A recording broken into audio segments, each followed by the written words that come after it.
கலை பதிப்பகத்தினுடைய பதிப்பாசிரியர், மிகச்சிறந்த புரவலர், இங்கே நிறைய தமிழ் அறிஞர்களை பாதுகாத்து பரிபாலனம் செய்யக்கூடிய பெருமகனார் அன்பு ஐயா நல்லாசிரியர் செல்வமணி ஐயா அவர்களே, கவிஞர், மூத்த கவிஞர் செல்வமணி ஐயா அவர்களே, அன்பு சகோதரர் நம்முடைய நாதஸ்வர சக்கரவர்த்தி திருவாளர் மணிகண்டன் அவர்களே, கலைமாமணி சந்திரபுஷ்மா அவர்களே, என்னுடைய இனிய நண்பர் புன்னை செழியன் அவர்களே, எங்கள் அருமை ஐயா, எங்களுக்கெல்லாம் ஆக்கமும் ஊக்கமும் தந்து எப்போதும் எங்களை பாராட்டி பெருமைப்படுத்தக்கூடிய பெருமகனார் அரிமா திருமலை முருகன் ஐயா அவர்களே, பேராசிரியர் ஹரிகரன் அவர்களே, அன்பு சகோதரர் திருவாளர் சுரேஷ் அஸ்வின் அவர்களே, இந்த நல்ல நிகழ்வுக்கு வருகையால பெருமை சேர்த்திருக்கின்ற நல் நூலகர் முத்துகிருஷ்ணன் அவர்களே, கவிஞர் சேச பிரபு அவர்களே, கோபாலகிருஷ்ணன் அவர்களே, இதற்கு முன்பு உரையாற்றி சென்றிருக்கக்கூடிய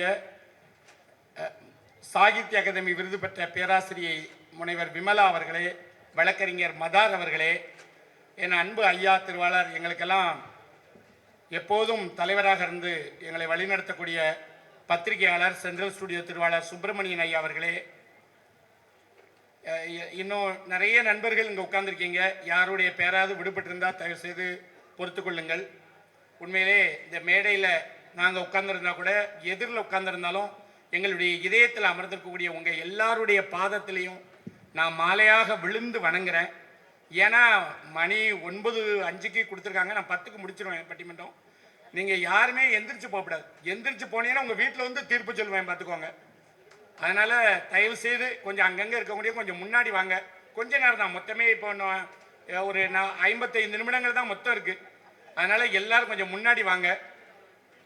அதனால் நல்ல மேடையை அலங்கரிக்கக்கூடிய அன்பு சான்றோர்கள், பேராசிரியர் பெருமகனார் திருவாளர் முனைவர் மகிமை இக்னேசியஸ் அவர்களே, எங்கள் அருமை அண்ணன் பட்டிமன்ற பாவலர் சிம்மக்குரலன் செபாஸ்டின் அவர்களே, அருமை சகோதரி நாஞ்சில் பூவை தங்கபாரதி அவர்களே, அருமையான பேச்சாளர் நாஞ்சில் நாட்டு நாவுக்கரசி சின்னக்குயில் சித்ரா தேவி அவர்களே, அற்புதமான என் அன்பு சகோதரி, எப்பவும் சிரித்த முகம் காட்டக்கூடிய என் தங்கை, மிகச்சிறந்த பேச்சாளர் வருவாய் ஆய்வாளர் திருமதி கோமதி கிருஷ்ணமூர்த்தி அவர்களே, என் அன்பு தங்கை இமல்தா அவர்களே, எல்லாரையும் நான் வணங்குறேன், மகிழ்ச்சி அடைகிறேன். இனிமையான பொழுது, நல்ல ஒரு குளிர்ச்சியான பொழுதுல நம்ம பட்டிமன்றம்.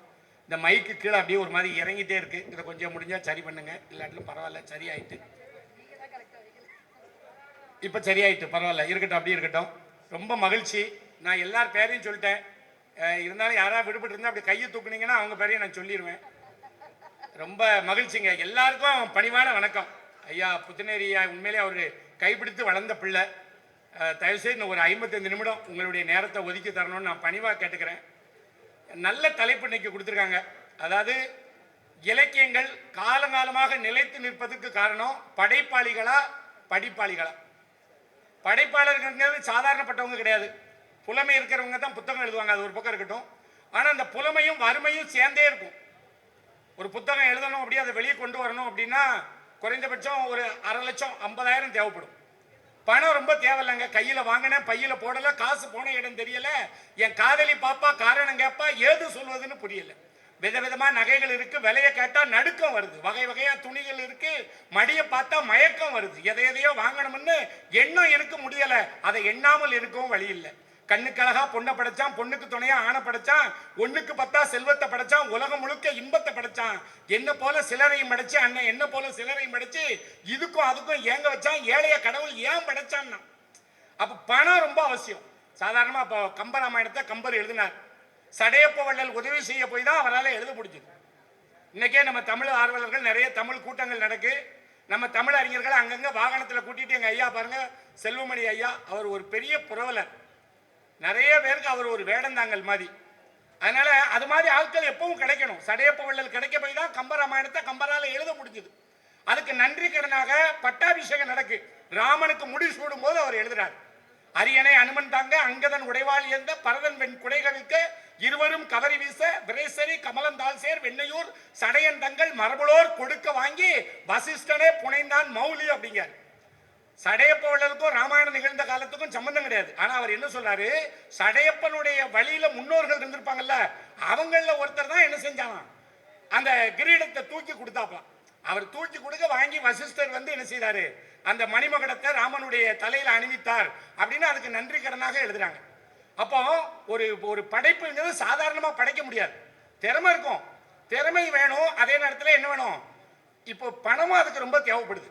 அப்போ இவ்வளவு கஷ்டத்துக்கு நடுவில் ஒரு புத்தகத்தை, ஒரு இலக்கியத்தை வெளியே கொண்டு வரணும்னா ஒரு தாய் ஒரு குழந்தையை பிரசவிச்சதுக்கு சமம் இல்லையா? ஈன்ற பொழுதில் பெரிதுவக்கும் தன் மகனை சான்றான் என கேட்ட தாய்ங்கிறார் திருவள்ளுவர். ஒரு தாய், ஒரு பெண்ணு தாய்மை பண்பு அடைவது தாய்மை அப்படிங்கிற தகுதியை அடைவது சாதாரண விஷயம் இல்லை. உள்ளே உயிர் வளர்த்து உதிரத்தால் பால் கொடுத்து அள்ளி இடும் போதெல்லாம் அன்பையே சேர்த்தணைத்து தொல்லை தனக்கென்றும் சுகமெல்லாம் பிறர்க்கென்றும் சொல்லாமல் சொல்லி வரும் தேவதையின் கோவில் அது. பண்பு தெரியாத மிருகம் பறந்தாலும் பால் தரும் கருணை அது. பிறர் பசித்த முகம் பார்த்து பரிதவிக்கும் நிலை பார்த்து பழம் கொடுக்கும் சோலை அது. இருக்கும் பிடிசோறு தனக்கென்று எண்ணாமல் கொடுக்கின்ற கோவில் அது. அது தூய்மை, அது நேர்மை, அது வாய்மை. உலகத்தில் சிறந்தது தாய்மை, அதை ஒப்புக்கொள்வது நேர்மை. கண்ணதாசன். ஒரு தாய் தன்னுடைய பிள்ளையை பெத்தெடுக்கிறதுக்கு என்ன பாடுபடுவாளோ அந்த பாடுதான் ஒரு படைப்பாளி புத்தகத்தை வெளியே கொண்டு வருது. ஆனா அந்த அந்த படைப்பாளி புத்தகத்தை கொண்டு வந்தா மட்டும் போதாது, வாசகன் படிப்பாளன் அதை படிக்கணும். நல்லா படிச்சா மட்டும் போதாது, அதை எடுத்துட்டு போய் 4 பேருக்கு என்ன செய்யணும், சொல்லணும். இந்த புத்தகத்தை நான் படிச்சேன், நல்லா இருக்கு, இதை வாங்கி படிங்கன்னு. இப்ப நம்முடைய முனைவர் சௌந்தர மகாதேவன் அவர்கள் நிறைய புத்தகம் எழுதியிருக்காரு. அதுல 18 புத்தகம் வெளியே வந்திருக்கு. அத்தனை புத்தகத்தையும் நான் படிச்சிருக்கேன். பணி வாய்ப்பு தமிழ்னு ஒரு புத்தகம் எழுதியிருக்காருங்க. இன்னைக்கு நம்முடைய பாரத திருநாட்டில் என்னென்ன வேலை வாய்ப்புகள் இருக்கு, அந்த வேலை வாய்ப்பு போறதுக்கு என்னென்ன தேர்வுகள் எழுதணும், அதுக்கு எப்படி விண்ணப்பிக்கணும், என்னென்ன புத்தகங்களை படிக்கணும், அவ்வளவு வழிகாட்டியிருக்காரு. அப்போ அதை படிச்சனா 4 பேருக்கு என்ன செய்யணும், எடுத்து சொல்லணும் இல்லையா? அப்படி சொன்னாதான் அந்த மாதிரி புத்தகங்கள் என்ன செய்யும், நிறைய பேரை சென்றடையும். ஆனா அது 4 பல்கலைக்கழகத்துல, மனோன்மணியம் சுந்தரனார், மதுரை காமராஜர், பெரியார், அதுக்கப்புறம் இன்னொரு பல்கலைக்கழகம், 4 பல்கலைக்கழகத்துல பெரியார், திருவள்ளுவர் பல்கலைக்கழகம், இவ்வளவு பல்கலைக்கழகங்கள்ல அந்த புத்தகம் என்ன செஞ்சிருக்கு, மாணவர்களுக்கு பாடமாக்கப்பட்டிருக்கு. அப்ப அதுல விஷயம் இருக்க போய் தான் அது வருது. அப்போ ஒரு புத்தகம் வந்து ஒரு ஒரு படைப்பாளரால படைக்கப்பட்டா மட்டும் போதாது, அது எல்லாருக்கும் போய் சேரணும், எல்லார் கையிலும் இருக்கணும். படிக்கலன்னு வைங்க, ஆடுவார் இல்லாத அரங்கமாய், பாடுவார் இல்லாத பாடலாய், தேடுவார் இல்லாத திறமையமாய், தீண்டுவார் இல்லாத தின்பண்டமாய், யாரும் எடுத்து படிக்காத இலக்கியமாய், மொழிபெயர்க்கப்படாத மூத்த கவிதையாய் ஒரு படைப்பு இருந்தா அது பயனற்று போயிடும். சோறுனா சாப்பிடணும், சாப்பிட்டா தானங்க பெருமை. இப்போ தாய்மார்களெல்லாம் அந்த காலத்துல சமைச்சு தட்டுல போட்டாங்க, இன்னைக்கு உள்ள பெண்கள் சமைச்சு நெட்டுல போடுறாங்க. அன்னைக்கு என் வீட்டுக்காரி ரசம் வச்சு யூடியூப்ல அப்லோட் பண்ணிருக்கா, 4000 லைக் விழுந்திருக்கு. என்கிட்ட கேட்டா 4000 பேர் லைக் போட்டிருக்கான, ஐயா கெட்டின புருஷன் நீர் ஒரு லைக் போடப்படாதான். நான் சொன்னேன், அந்த 4000 பேரும் பார்த்தவன், நான் தான் சாப்பிட்டவன், லைக் போடுற அளவுக்கு இல்லை அப்படின்னு இல்லையா? அப்போ எல்லாத்துக்கும் இப்ப நம்ம ஒரு பேஸ்புக்ல கூட நம்ம ஒரு ஒன்று போட்டோம், ஒரு பதிவு செய்யறோம்னா அதை 4 பேர் பார்த்து ஒரு விருப்ப குறியிடுறாங்க, கருத்து தெரிவிக்கிறாங்கன்னு நமக்கு சந்தோஷமா இருக்கு. பரவாயில்ல, யாருமே பார்க்காம அனாதையா கிடந்தா அதுல ஏதாவது பிரயோஜனம் இருக்கா, நம்ம போட்டு என்ன செய்யணும், நம்மளே கொஞ்ச நேரம் கழிச்சு அதை எடுத்து விட்டுருவோம் இல்லையா? அப்ப எந்த ஒரு படைப்பா இருந்தாலும் அதை வாசிப்பவர்கள் என்ன செய்யணும், வாசிக்கணும், அதை பயன்படுத்தணும் இல்லையா? பாருங்க, இப்போ ஒரு சின்ன விஷயம் பாருங்க, நிறைய சொல்லலாம். படைப்பாளர்கள் ஒருத்தர் எவ்வளவு கஷ்டப்பட்டிருக்காங்க. என்ன மூலதனம் அப்படிங்கிற நூலை ஒருத்தர் எழுதினார், த கேபிட்டல் அப்படிங்கிற புத்தகம், கார்ல் மார்க்ஸ் எழுதின புத்தகம். பிரிட்டிஷ் அருங்காட்சியக நூலகத்துல 35 வருஷம் உட்கார்ந்து படிச்சிருக்காரு. 1 வருஷம் 2 வருஷம் இல்ல, 35 வருஷம் படிச்சிருக்காரு. அவருடைய காதல் மனைவிக்கு பேரு ஜென்னின்னு பேரு. பெரிய கோடீஸ்வரன் வீட்டு மகா, தங்க தட்டுல சாப்பிட்டவா, சந்தன தொட்டில படுத்து தூங்கினவா, தேவதைகளின் தாலாட்டை கேட்டு வளர்ந்த செல்வ திருமகள் ஜென்னிய கல்யாணம் பண்ணி சாப்பாட்டுக்கு கூட வழி இல்லை. அந்த ஆள் அப்பப்போ அந்த 35 வருஷம் நூலகத்தில் இருந்தார்ல, அப்பப்போ வந்து மனைவியோட கூடி பிள்ளைகள் மட்டும் 7 பிள்ளைகளை கொடுத்துட்டார். அந்த 7 பிள்ளைகள்ல 4 பிள்ளைக்கு சாப்பாடு கூட போடுறதுக்கு வழி இல்லாம 4 பிள்ளை வறுமையால செத்து போச்சுங்க, சாப்பாடு கிடைக்காம. நம்புவீங்களா? அதுல ஒரு குழந்தை ஜென்னியே பதிவு செய்திருக்காங்க அவங்களுடைய நாட்குறிப்பேட்டில். மார்பல பால் இருந்தது, மார்பல பால் இல்லாம அந்த பிள்ளை பசியினுடைய கொடூரத்தால மார்பை கடிச்சு ரத்தத்தை குடிச்சுதான் குழந்தை. எவ்வளவு கொடூரம்! ஒரு மிகப்பெரிய எழுத்தாளர் த கேபிட்டல் அப்படிங்கிற புத்தகத்தை படிச்சு உலக மக்களுடைய கவலையை தீர்க்க ஒரு படைப்பாளன் பெரிய புத்தகத்தை படைக்கிறதுக்கு எவ்வளவு பெரிய தியாகம் பண்ணியிருக்கான் பாருங்க. அவனுடைய நண்பன் அந்த ஃப்ரெட்ரிக், என்ன யாருமா, கார்ல் மார்க்ஸோட ஏஞ்சல்ஸ், ஃப்ரெட்ரிக் ஏஞ்சல்ஸ் அப்படிங்கிற நண்பன் தான் எனக்கு செஞ்சிருக்கான். அவனுடைய வருமானத்தில் ஒரு பகுதியை தன்னுடைய நண்பன் குடும்பத்துக்கு செலவு பண்ணியிருக்கான். அப்படிலாம் செலவு பண்ணி நிறைய படைப்புகள் என்ன செய்து வருது. நம்முடைய முத்தாலங்குறிச்சி காமராசன் ஒரு அருமையான நண்பருங்க. +2 12ஆம் வகுப்பு தான் படிச்சிருக்காரு. அவ அப்பா ஒரு பலசரக்கு கடைக்காரரு. ஏன்னா இப்போ கூட ஒரு சாதாரணமா பார்த்தீங்கன்னா ஒரு ஸ்டூடியோ தான் வச்சிருக்காரு. ஆனா அந்த மாமனிதர் பார்த்தீங்கன்னா அவரு 35 ஆண்டுகள் ஆறுகள், ஏரிகள், கடல்கள், என்ன நிறைய மலைமுகடுகள், காடுகள் எல்லா பக்கமும் சுத்தி திரிஞ்சு 35 புத்தகம் எழுதியிருக்காருங்க. இன்னொரு விஷயத்தை பாருங்க, அவர் ஒரு புத்தகம் எழுதியிருக்காரு, நெல்லை வரலாற்று சுவடுகள். அதுல நமக்கு நம்ம புழக்கத்தில் இருக்கிற நிறைய விஷயத்த நம்ம தெரியாம சொல்லிக்கிட்டு இருக்கோம். அதெல்லாம் அவர் ஏன் அப்படி சொல்றோம் அப்படிங்கிற சொல்ல உதாரணம் சொல்லுவோம். எவனா திருன்னு முழிச்சாம்னு வைங்க, நம்ம என்ன சொல்றோம், இல்ல பேக்கலாண்டு கணக்கா முழிக்க அப்படின்னு போனோம். ஆனா இந்த பேக்கலாண்டுங்க வார்த்தை எங்க இருந்து வந்தது அப்படிங்கிறத அவர் சொல்றாரு. 1853 ஏப்ரல் 14 மும்பைக்கும் தானேக்கும் நடுவுல ரயில் பாதை அமைச்சிருக்காங்க. அந்த ரயில் பாதை அமைக்கிறதுக்கு வேலை செஞ்ச தொழிலாளர்கள் திருநெல்வேலிக்காரங்க. இந்த பேக்கலாண்ட் இருக்கார்ல, அவர் வந்து ஒரு கவர்னர், ஆங்கில கவர்னர். அவர் வந்து இந்த வேலை நடக்க இடத்த பார்க்க வருவாராம். இந்த தொழிலாளர்கள் பேசுறது என்ன பேசானுன்னு தெரியாம இப்படியே முழிப்பாராம். உடனே இவனுங்க ஒருத்தருக்கு ஒருத்தர் எப்பமா திருன்னு முழிப்பான்ல, முழிக்கும் போது என்னல பேக்கலாண்டு கணக்கா முழிக்க அப்படின்னு இவங்க சொல்லுவாங்களாம். இப்படி சொன்னதை வச்சுதான் பேக்கலாண்டு கணக்கா முழிக்குது அப்படிங்கிறது அதுல இருந்து வந்திருக்கு. இதெல்லாம் அவர் எழுதிருக்காருங்க அவர் புத்தகத்துல. நான் ஒன்று பெருசா சொல்ல, 12வது வகுப்பு வரைக்கும் படிச்ச முத்தாலங்குறிச்சி காமராசு அவர் எழுதின புத்தகத்தை கையில் எடுத்தா கீழே வைக்கவே மனசு இல்லைங்க, அப்படி எழுதிருக்காரு. சில பேர் கவிதை நூலுங்கிறாங்க, புரட்டி புரட்டி பார்த்தா கவிதை எங்க இருக்குன்னே தெரிய மாட்டேங்குது. ஆனா முத்தாலங்குறிச்சி காமராசு புத்தகத்தை வாங்கி படிச்சா கீழே வைக்கவே முடியல, அப்படி அரிய தகவல்கள். இன்னொரு பாருங்க, செய்துங்க நல்லூர் ஒரு ஊர் இருக்குல்ல, நம்ம திருச்செந்தூருக்கு போற வழியில இந்த பக்கத்துல தான் இருக்கு, விஎம் சத்திரம் தாண்டி. அதுக்கு ஏன் அந்த பேர் வந்திருக்கு, செய்து உங்க நல்லூர். இப்ப திருச்செந்தூருக்கு பாத யாத்திரையா போறாங்கல்ல, இப்ப நிறைய உணவகங்கள் இருக்கு சாலைகள்ல, அப்ப உணவகங்கள் கிடையாது. வீட்டுல இருந்து என்ன செய்வாங்க, அரிசி பருப்பு காய்கறி மஞ்சள் மசாலா சாமான கொண்டு வருவாங்க. கொண்டு வந்து அங்க பாத்தீங்கன்னா அந்த கல்லு மடம் ரோட்டு ஓரத்துல இருக்கும், அங்க உட்கார்ந்து சாதம் செய்து உண்பாங்களாம். அதனாலதான் அது செய்து உண்க நல்லூரம். எப்படி பதிவு பண்ணியிருக்காரு பாருங்க. இது மாதிரி நிறைய விஷயங்கள் எழுதியிருக்காருங்க. தாமிரபரணி தோன்றத இடத்துல இருந்து நீர்மம் அப்படின்னு ஒரு புத்தகம் தாமிரபரணி பத்தி, அந்த தாமிரபரணி கரையோரத்தில் வைக்கக்கூடிய மக்களுடைய வாழ்க்கையை பூரா அதுல பதிவு பண்ணியிருக்காரு. நம்ம நிறைய திருக்குறள் அதிகம் சொல்றோம், நம்ம சமகாலத்தில் வாழ்ந்தவங்களை பத்தி சொல்லுவோமே அப்படிங்கிறதுக்காக இதை சொல்றேன். இப்ப திருக்குறளை பத்தி உங்களுக்கு எல்லாத்துக்கும் தெரியும். ஆனா திருக்குறளே பாருங்க, நிறைய பேர் என்ன செய்றாங்க, திருவள்ளுவத்தை பத்தி நிறைய எடுத்து சொல்றாங்க. அங்க திருவள்ளுவர் கழகங்கள் இருக்கு. நாமளே பாருங்களேன், திருவள்ளுவரை பத்தி நிறைய கதைகளை சொல்லுவோம், சொல்லி பிள்ளைகளுக்கு ஆர்வத்தை தூண்டுவோம். திருவள்ளுவருக்கு ஒரு மனைவி இருந்தா, அவருக்கு பேரு வாசுகின்னு பேரு. அவர் தினமும் சாப்பிடும் போது என்ன செய்வாரு, ஒரு குவளையில தண்ணியும் ஒரு ஊசியும் வைக்க சொல்லுவாரு. இந்த அம்மா தினம் வச்சாங்க. அவர் ஒரு நாள் கூட அந்த ஊசியையோ தண்ணியையோ எடுத்து பயன்படுத்தவே இல்லை. அவரு மரண பொழுது அவருக்கு அவர் உயிர் பிரியக்கூடிய நேரத்தில், ஐயா எனக்கு ஒரு சந்தேகம், நீங்க தினம் சாப்பிடும்போது குவளையில தண்ணியும் ஊசியும் வைக்க சொன்னீங்களே, ஏன்னு அந்த பொம்பளை கடைசி நேரத்தில் கேட்டிருக்கா. நம்ம வீட்டு பொம்பளை தான் என்னத்துக்குவே வைக்க சொல்லுது தினம், ஒரு நாள் அதை எடுக்கவும் மாட்டேங்க, அந்த ஊசியையும் பயன்படுத்தல தண்ணியும் பயன்படுத்தல, என்ன இளவுக்கு வைக்க சொல்லுதான்பா. ஆனா வள்ளுவர்கிட்ட அவ கேட்கவே இல்லை, உயிர் பிரிய போற நேரத்துல கேட்கா. அவர் சொல்றாரு, ஒண்ணு இல்லம்மா, இந்த சாதம் இருக்கு பாரு, இந்த அரிசி இருக்கு பத்தியா, அது நகத்தை விட சிறியது, ஆனா ஜெகத்தை விட அது பெரியதுமா. இந்த உழவன் உழைக்கக்கூடிய உழைப்பு என்ன செஞ்சிடப்படாது, வீணாயிரப்படாது. உழுதுண்டு வாழ்வாரே வாழ்வார், மற்றெல்லாம் தொழுதுண்டு பின் செல்பவர், சுழன்றும் பின்னது உலகம், அதனால் உழந்தும் உழவே தலைன்னு நான் எழுதியிருக்கேன். அந்த உழவன் தயாரிச்ச அரிசி சோறு வீணா பெறப்படாது. நீ பரிமாறும் போதோ நான் சாப்பிடும் போதோ ஒரு பருக்க வீணா கிடந்ததுன்னா அதை அந்த ஊசியில குத்தி கோவள தண்ணியில அலசி சாப்பாட்டோட போட்டு சாப்பிடணும்னு தான் நான் வைக்க சொன்னேன். ஆனா புண்ணியவதி, நீ பரிமாறும் போது ஒரு நாள் கூட ஒரு பருக்கையை நீ சிந்தல, நானும் சாப்பிடும் போது ஒரு பருக்கையை கூட என்ன செய்யல நான் சிந்தலன்னு சொன்னான். இப்படி நிறைய கதைகளை நம்ம சொல்லுவோம். வாசகர்கள் என்பவர்கள் சொல்லணும் நிறைய.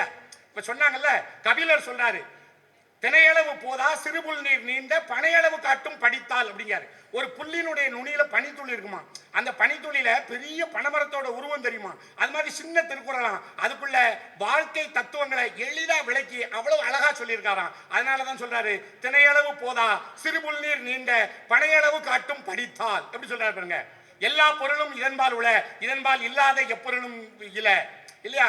கடுவை துளைத்து கடலை புகட்டி குறுக தரித்த குரல், அணுவை துளைத்து கடலை புகட்டி குறுக தரித்த, இப்படிலாம் சொல்லி என்ன செய்றாங்க. இதெல்லாம் யார் பண்ற வேலை, வாசகர்கள் படிக்கிறவங்க பண்ற வேலை. நல்ல விஷயத்தை 4 பேருக்கு எடுத்து சொல்லணும். இப்ப காந்திராஜன் இருக்காரு, பள்ளிக்கூடத்தில் அழகா ஆண்டு விழா நடத்துறாரு. அவர் கேட்டா யாருனாலும் அள்ளி கொடுக்காங்க, நல்லவர்கள் கேட்டா கொடுப்பாங்க. அப்போ ஒரு மனமிக்க சந்தனம் இருக்குன்னா அதை பத்தி சொல்லணும். மனமிக்க சந்தனத்தை எடுத்து கொடுத்தால் கொடுப்பவர்கள் கையும் மணக்கும், வாங்குபவர்கள் கையும் மணக்கும் இல்லையா. அது மாதிரி ஒரு படைப்பு நல்ல படைப்பா இருந்தா நாமளும் வாங்கி படிக்கணும், 4 பேர்கிட்ட சொல்லி அதை என்ன செய்யணும், படிங்கன்னு என்ன செய்யணும், நாம தூண்டணும் இல்லையா. அதனாலதான் இன்னைக்கு நம்ம வச்சிருக்கோம், ஒரு படைப்பு காலம் கடந்து அது நிக்குது அப்படின்னா அதுக்கு என்ன காரணம். இப்ப கம்பர் எழுதுறாரு, இவ்வண்ணம் நிகழ்ந்த வண்ணம் இனி இந்த உலகுக்கெல்லாம் உய்வண்ணம் அன்றி மற்றோர் துயர்வண்ணம் வருவதுண்டோ, மைவண்ணத்து அரைக்கு போரில் மலைவண்ண தன்னலே உன் கைவண்ணம் அங்கு கண்டேன், கால்வண்ணம் எங்கு கண்டேன். எங்க அந்த கல்லுல போய் ராமன் மிதிக்கானா, கல்லு பெண்ணாகுதான். இல்லையா? அதை பார்த்துட்டு அப்படி அந்த பாட்டை போடுறாரு. இதை பார்த்துட்டு கண்ணதாசன் படிச்சுட்டு பால் வண்ணம் பருவம் கண்டு வேல் வண்ணம் விழிகள் கண்டு மான் வண்ணம் நான் கண்டு வாடுகிறேன் பாட்டு. அப்ப அது அந்த அந்த அந்த அந்த ஆளுமை நமக்குள்ள இருக்கு. ஒரு விஷயம் நமக்கு உள்ள என்ன செய்யுது போகுது. அதே மாதிரி அவர் எழுதுறாரு, சரை நதியில என்னெல்லாம் பாயுது அப்படின்னு சொல்லி. ஆலைவாய் கரும்பின் தேனும் அரிதலை பாலை தேனும் சோலைவாய் ஆலைவாய் கரும்பின் தேனும் அரிதலை பாலை தேனும் சோலைவாய் கனியின் தேனும் தொடைகளில் இறாலின் தேனும் அதுல பாயுதுன்னு எழுதுறாரு. இதை அவர் எழுதுறாரு, பார்த்தேன் சிரித்தேன் பக்கம் வர துடித்தேன் உனைத்தேன் என நான் நினைத்தேன் அந்த மலைத்தேன் இவளென மலைத்தேன். ஒரு வாசகனுக்குள்ள உள்ள புகுந்து அவனே ஒரு படைப்பாளி ஆக்குதுங்க. இதுதான் உண்மையான படைப்பு இல்லையா? அப்போ ஒரு படைப்பு, நானே பேசிட்டு எனக்கு இந்த 1 மணி நேரம் காணாது. ஆனா 6 பெருமக்கள் வந்திருக்காங்க. அதனால காலத்தினுடைய அருமை கருதி எல்லாரும் ஒரு 10 நிமிஷம் பேசுங்க. நான் ஒரு 2 நிமிஷத்துல கூட தீர்ப்பு சொல்லியிருந்தேன். அதனால 6 பெருமக்கள் வந்திருக்காங்க. ஒரு படைப்பு, ஒரு இலக்கியம், இலக்கியம் காலம் கடந்து நிலைத்து நிற்பதற்கு பெரும் பங்காற்றுபவர்கள் யார்? படைப்பாளிகளா படிப்பாளிகளா? படைப்பாளிகள் பேசுறதுக்கு ஐயா நம்முடைய சேவியர் கல்லூரியில பெரும் பேராசிரியர் முனைவர் மகிமை இக்னேசியஸ் அருள் அவர்கள் வருகை தந்திருக்காங்க. அணி தலைமை. அந்த அணிக்கு அணி சேர்க்க எங்கள் அன்பு அண்ணன் சூரியன் பண்பலை அறிவிப்பாளர் சிம்மக்குரலோன் சபாஷின் அவர்கள், என் அருமை தங்கை, அப்படி சர்க்கரை பந்தல்ல தேன்மலை பொழிந்தது போல பேசக்கூடிய நாஞ்சில் நாட்டு நாவுக்கரசி பூவை தங்க பாரதி அவர்கள். இந்த பக்கம் பாருங்க, சின்ன குயில் சித்ரா தேவி. நீங்க உங்களுக்கெல்லாம் தெரியும், இது பார்க்கறதுக்கு சின்ன குயிலாயா இருக்குது அப்படின்ட்டு சொல்லி நீங்க சொல்றீங்க. ஆனா அது உருவத்தில் பெருசு, பருவத்தில் ரொம்ப சிறுசு. நல்லா பேசும், அருமையா பேசும் பாருங்க. தங்க பதக்கத்தின் மேலே ஒரு முத்து பதித்தால் எப்படி இருக்குமோ அது மாதிரி பேசக்கூடியவ. சன் தொலைக்காட்சியில காமெடி ஜங்ஷன்ல கலக்குன்னு அருமையான பேச்சாளர் நம்முடைய சின்ன குயில் சித்ரா தேவி அவர்கள். இவங்க படிப்பாளிகள் நயா அப்படின்னு சொல்லி பேசுறாங்க. அந்த அணிக்கு அணி சேர்க்க என்னுடைய அன்பு தங்கை, வருவாய் ஆய்வாளராக இருக்கக்கூடியவங்க, நல்ல தமிழ் பேசக்கூடியவங்க, நிறைய புத்தகங்கள் எழுதியிருக்காங்க. எங்க ஐயா அவர் வெளியிட்டிருக்காரு. எங்க பதிப்பாசிரியர் திருவாளர் செல்வமணி ஐயா அவர்கள் 3 புத்தகங்களை வெளியிட்டிருக்காரு. ஆனா ஒரு பெரிய நம்ம திருநெல்வேலிக்காரங்களுக்கு கவலையே இல்லையா, நம்ம ஏதாவது எழுதி அவர்கிட்ட கொடுத்தா போதும், அவர் புத்தகமா வெளியிட்டுருவார், ரூபாலாம் கேட்க மாட்டார். மெதுவா தவணை முறையில் கூட தாரன்னு நம்ம சொல்லிக்கலாம். செல்வமணி ஐயா அது நமக்கு கிடைச்ச ஒரு பெரிய சொத்து. ஏன்னா அப்படிப்பட்ட நிறைய புத்தகங்களை எழுதி ஒரு படைப்பாளியாகவும் சிறந்த படிப்பாளியாகவும் இருக்கக்கூடிய என் அருமை தங்கை கோமதி கிருஷ்ணமூர்த்தி அவர்கள், கோமதி கிருஷ்ணமூர்த்தி அவர்கள். அடுத்து அந்த பக்கம் என்னுடைய அன்பு தங்கை இமால்தா அவர்கள், அவங்க அம்பாசமுத்திரத்திலிருந்து அருமையா வருகை தந்திருக்காங்க. பொதிகை மலை தோன்றி மதுரை நகர் கண்டு வளர்ந்த தமிழ் மன்றத்தோடு பின்னி பிணைந்தவங்க, ரொம்ப சிறப்பா பேசுவாங்க. இப்ப உடனடியாக நம்முடைய முனைவர் மகிமை இக்னேசியஸ் அருள் அவர்கள், நம்முடைய இலக்கியங்கள் காலம் கடந்து அது நிலைத்து நிற்பதற்கு காரணம் படைப்பாளிகள் என்று 10 நிமிடம் தான். 10 நிமிடமே அதிகம்தான். தொழில்நுட்பத்தால் மிக வேகமாக வளர்ந்து வருகிற இந்த உலகில் எதையோ படித்து மருத்துவராக அல்லது பொறியாளராக வரக்கூடிய இந்த காலகட்டத்தில் இவர்கள் எதை படித்தால் மனிதர்களாக மாறுவார்கள் என்று ஆழ்ந்து சிந்தித்து, புத்தகங்களை படித்தால் இவர்கள் மனிதர்களாக மாறுவார்கள் என்று இந்த மாவட்ட நிர்வாகம் முடிவெடுத்து அருமையாக 9வது முறையாக இந்த நெல்லை சீமையிலே சிறப்பாக புத்தக விழாவை நடத்தி வருகிற நெல்லை மாவட்ட நிர்வாகமே, தர்ம நெறி காப்பவன், சத்தியம், துணிவு, கருணை உடையவன் என்ற சிறப்பு அம்சங்களை கொண்ட ராமனின் பெயரையும், பக்தி, இறை அன்பு, ஆன்மீகம் போன்ற இந்த உணர்வுகளை எல்லாம் எளிய தமிழில் நமக்கு படைத்து சென்ற 12 ஆழ்வார்களில் முதல் ஆழ்வார்களாக இருந்த பூதத்தாழ்வாரின் பெயரையும் 2 உரை கலந்து தாங்கியிருக்கிற இந்த பட்டிமன்றத்தின் தலைவர் மதிப்பிற்குரிய திரு ராமபூதத்தான் அவர்களே, இலக்கியங்கள் தான் இந்த உலகிற்கு அறங்களை கொடுத்து சென்றிருக்கின்றன என்பதை படித்து படைப்பாளிகள் சார்பாக பேச வந்திருக்கின்ற என் அணி பேச்சாளர் பெருமக்களே, நாங்கள் பேசுவதற்கும் நாங்கள் சொல்லுகிற கருத்துகளுக்கும் கைத்தட்டல்களையும் பாராட்டுகளையும் தெரிவிக்க வந்திருக்கின்ற எங்கள் எதிரணி பேச்சாளர்களே, உங்கள் அனைவருக்கும் எங்கள் அருமையான மாலை வணக்கத்தை தெரிவித்துக் கொள்கின்றேன்.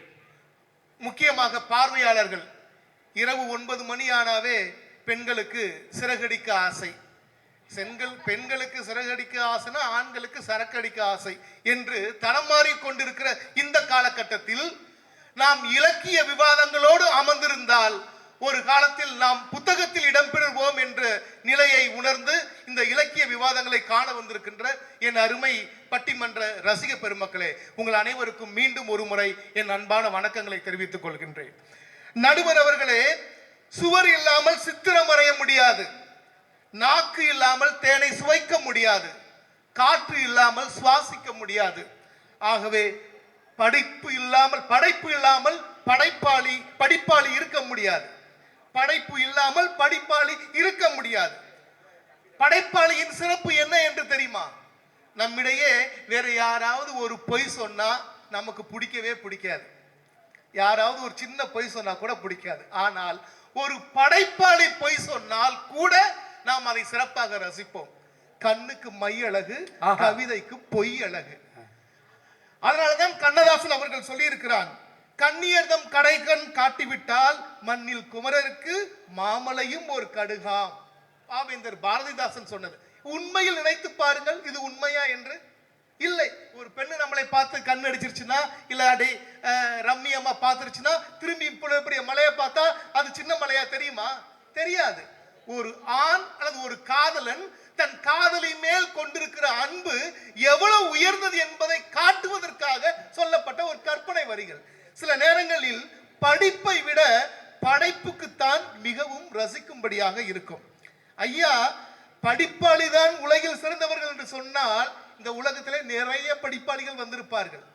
மாறாக படைப்பாளிதான் சிறந்தவர்கள் என்று சொன்னதால்தான் இங்கு ஆங்காங்கு படைப்பாளிகள் உருவாக்கி கொண்டிருக்கிறார்கள். ஒரு காலகட்டத்தில் நாம் மகிழ்ச்சியாக இருக்கிறோம் என்று சொன்னால் என்ன செய்வோம்? ஒரு நடனம் ஆடுவோம் அல்லது ஒரு கவிதை எழுதுவோம். இப்பொழுது என்ன செய்யறாங்க? ரீல்ஸ் போடுறாங்க. அதுவும் ஒரு படைப்பு தான். சமுதாயத்திலே ஏதாவது ஒரு கருத்தை உங்களுக்கு சொல்ல வேண்டும் என்று சொன்னால், ஒரு புரட்சிகரமான வார்த்தைகளை சொல்ல வேண்டும் என்று சொன்னால், அந்த காலத்தில் பத்திரிகைகளில் கட்டுரைகள் எழுதுவார்கள். இப்பொழுது என்ன செய்யறாங்க தெரியுங்களா? ஒரு ஷார்ட்டா மீம்ஸ் போட்டுறாங்க. ஒரு பெரிய இயக்குனராக, திரைப்பட இயக்குனராக வர வேண்டும், அப்பொழுதுதான் ட்ரையல் அண்ட் எரர் மெத்தட் தான். ஒரு பெரிய படத்தை எடுத்து பார்ப்பாங்க, அந்த படம் நல்லா இருந்துச்சுன்னா ஓடும், இல்லைன்னா ப்ரொடியூசர் தலையில துணியை போட்டு போயிடுவார். இன்னைக்கு அப்படி இல்லை, ஒரு 5 நிமிஷத்துல ஒரு ஷார்ட் பிலிம் எடுக்கிறாங்க. இது எல்லாம் படைப்பு தான். இந்த படைப்புகளை எல்லாம் படைப்பதற்கு அவர்களுக்கு ஏதோ சிறந்த திறமைகள் இருக்க வேண்டும் என்ற அவசியம் இல்லை. அவர்களுக்குள் இருக்கக்கூடிய இந்த சமுதாய உணர்வு அது மிகப்பெரிய கவிதையாக மாற்றி விடுகிறது. ஒரு வாட்ஸ்அப் செய்தி வந்திருந்துச்சு, பார்த்தேன், அழகா இருந்தார். அத வாகனத்தை ஓட்டி செல்கையில் வேண்டாம் செல் கையில், வாகனத்தை ஓட்டி செல்கையில் வேண்டாம் செல் கையில். எத்தனை அருமையான ஒரு படைப்பு. இன்னொரு கவிதை எழுதியிருக்காரு, வாகனம் ஓட்டும் போது அலைபேசி வந்தால் எடுக்காதீர்கள், அழைப்பு வந்தால் எடுக்காதீர்கள், அழைப்பவர் யமனாக கூட இருக்கும் என்று இருக்கலாம் என்று. இது என்னை சொல்ல வருகிறேன் என்றால், முன்னாடி எல்லாம் ஒரு இலக்கியத்தை படைப்பதற்கு அல்லது ஒரு பாடல் எழுதுவதற்கு பெரிய ஒரு இலக்கண வரைமுறை இருந்தது. அதையெல்லாம் உடைத்தெறிந்து விட்டு இன்னைக்கு போற போக்கில் எல்லாம் பாட்டு எழுதுறாங்க. சிவகார்த்திகேயன் பாட்டு எழுதுறாரு, தனுஷ் பாட்டு எழுதுறாரு, ஒய்திஸ் கொலைவரின் பாட்டு எழுதுறாரு. இது எல்லாம் படைப்புகளாக மாறுகின்றன.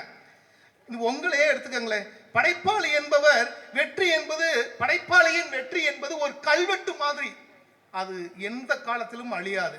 படிப்பாளியின் வெற்றி என்பது அது காணல் நீர் மாறி அருகே செல்ல செல்ல அது மறைந்து விடும்.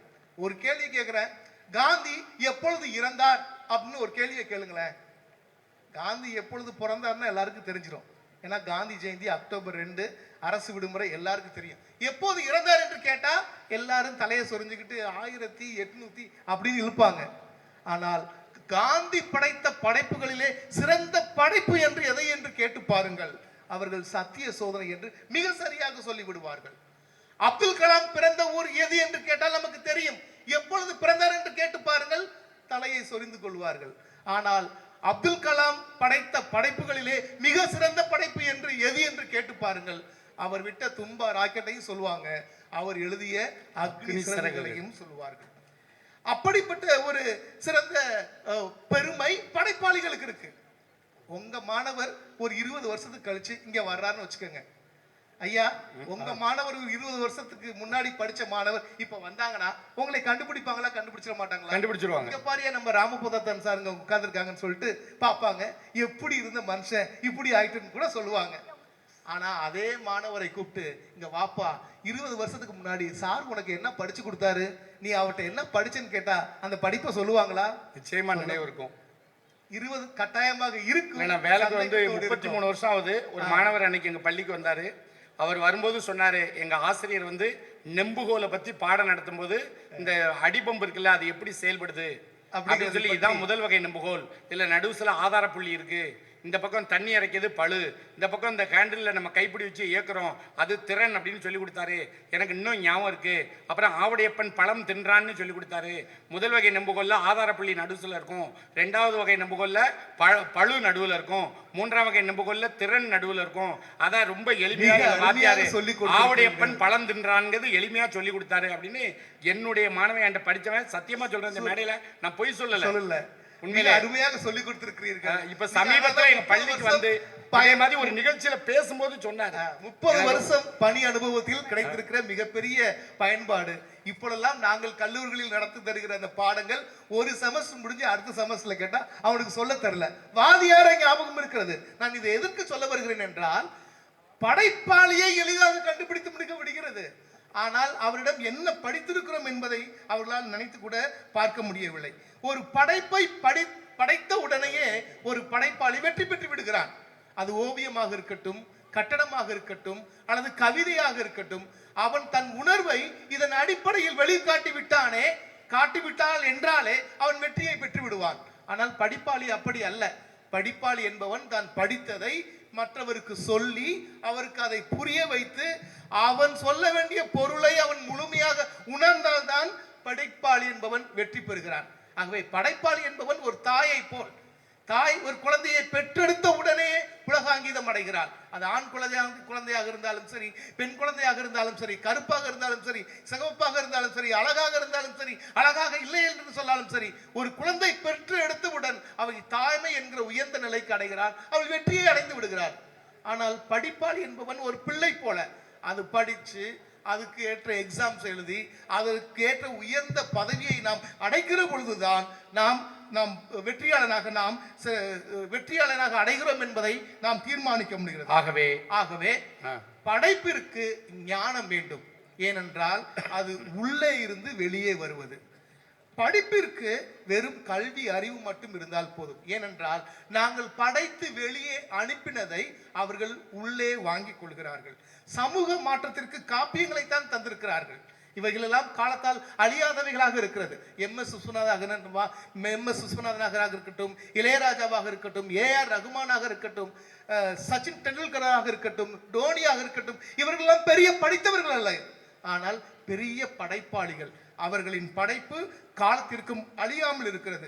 ஆகவே எந்த வகையில் பார்த்தாலும் இன்று பல படைப்புகள் பல நூற்றாண்டுகளை கடந்து இன்று இயற்கையே அவற்றை எல்லாம் பாதுகாத்து இன்று நம் கைகளில் கொடுத்திருக்கிறது. ஆகவே எந்த வகையில் பார்த்தாலும் இலக்கியங்கள் மிக சிறப்புற்று அல்லது வெற்றி பெற்று இருப்பதற்கு காரணம் படைப்பாளிகளே என்று சொல்லி வாய்ப்பளித்தமைக்கு நன்றி கூறி விடைபெறுகிறேன். நன்றி, வணக்கம். மிக அருமையாக நம்முடைய முனைவர் பேராசிரியர் மகிமை இக்னேசியஸ் அருள் அவர்கள் படைப்பாளிகள் தான் அப்படின்னு சொல்லி ரொம்ப சிறப்பாக பேசியிருக்காங்க. நம்முடைய திருக்குறளை ஜியு போப் என்கிற ஆங்கிலேயர் மொழிபெயர்த்திருக்கார், ஆங்கிலத்தில் மொழிபெயர்த்திருக்கார். ஜியு போப் என்கிற அறிஞர் அவர் வந்து மதத்தை பரப்பதுக்காக தான் வந்தார். ஆனால் தமிழ் கற்று தமிழில் நல்ல தேர்ச்சி பெற்றாதான் மதத்தை பரப்ப முடியும்னு தமிழ்நாட்டுக்கு வந்து நல்ல தமிழ் கற்று திருக்குறளை படிச்சுட்டு அதை ஆங்கிலத்தில் என்ன செஞ்சிருக்கார், மொழிபெயர்த்திருக்கார். அவர் அதை மொழிபெயர்த்து அதை வெளியிடும் போது 1863 அவர் மொழிபெயர்த்தார். விக்டோரியா மகாராணி, லண்டன் மாநகரில் இருக்கக்கூடிய விக்டோரியா மகாராணிக்கு அப்போ வயது 67 வயதில் அவங்க திருக்குறளை ஜியு போப்புடைய மொழிபெயர்ப்பை படிக்க தொடங்கினவங்க. தினமும் காலையில் எழுந்த உடனே ஒரு திருக்குறளை படிப்பாங்களாம் அவங்க.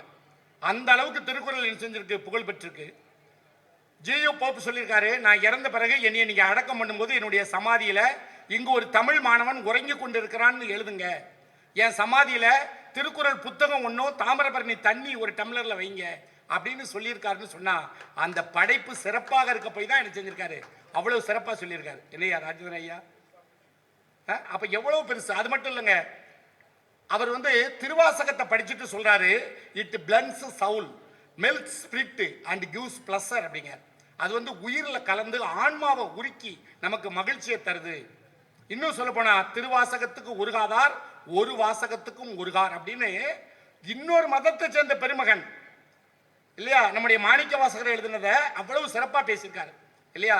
நமச்சிவாய வாழ்க, நாதன் தாழ் வாழ்க, இமைப்பொழுதும் என் நெஞ்சில் நீங்காதான் தாழ்வாழ்க, கோகலி ஆண்ட குருமனிதன் தாழ்வாழ்க, ஆகமமாகி நின்ற அன்னிப்பான் தாழ்வாழ்க, ஏகன் அநேகன் இறைவனடி வாழ்க, வேகம் கெடுத்தாண்ட வேந்தனடி வெல்க, பிறப்பருக்கும் பிஞ்சகந்தன் பெய்கழல்கள் வெல்க, புறந்தார்க்கு செய்யொந்தன் பூங்கழல்கள் வெல்க, கரங்குவிவார் உள்மையிலும் கோன்கழல்கள் வெல்க, சிறங்குவிவார் ஓங்குவிக்கும் சீரோன் கடல் வெல்க, ஈசனடி போற்றி எந்தையடி போற்றி தேசனடி போற்றி சிவன் சேவடி போற்றி நெய்யத்தே நின்ற நிமலனடி போற்றி மாய பிறப்பருக்கும் மன்னனடி போற்றி சொல்லிட்டே போலாம். நம்ம அந்த வார்த்தைகளை அணு அணுவா ஒரு வெளிநாட்டுக்காரர் ரசிச்சு எழுதியிருக்காருன்னு சொன்னா அந்த படைப்பு சிறப்பாக இருந்த போதுதான் இன்னைக்கு வரைக்கும் அது நிலைத்து நிற்கி அப்படிங்கிறத நம்முடைய பேராசிரியர் பெருமானார் அழகா சொன்னாரு.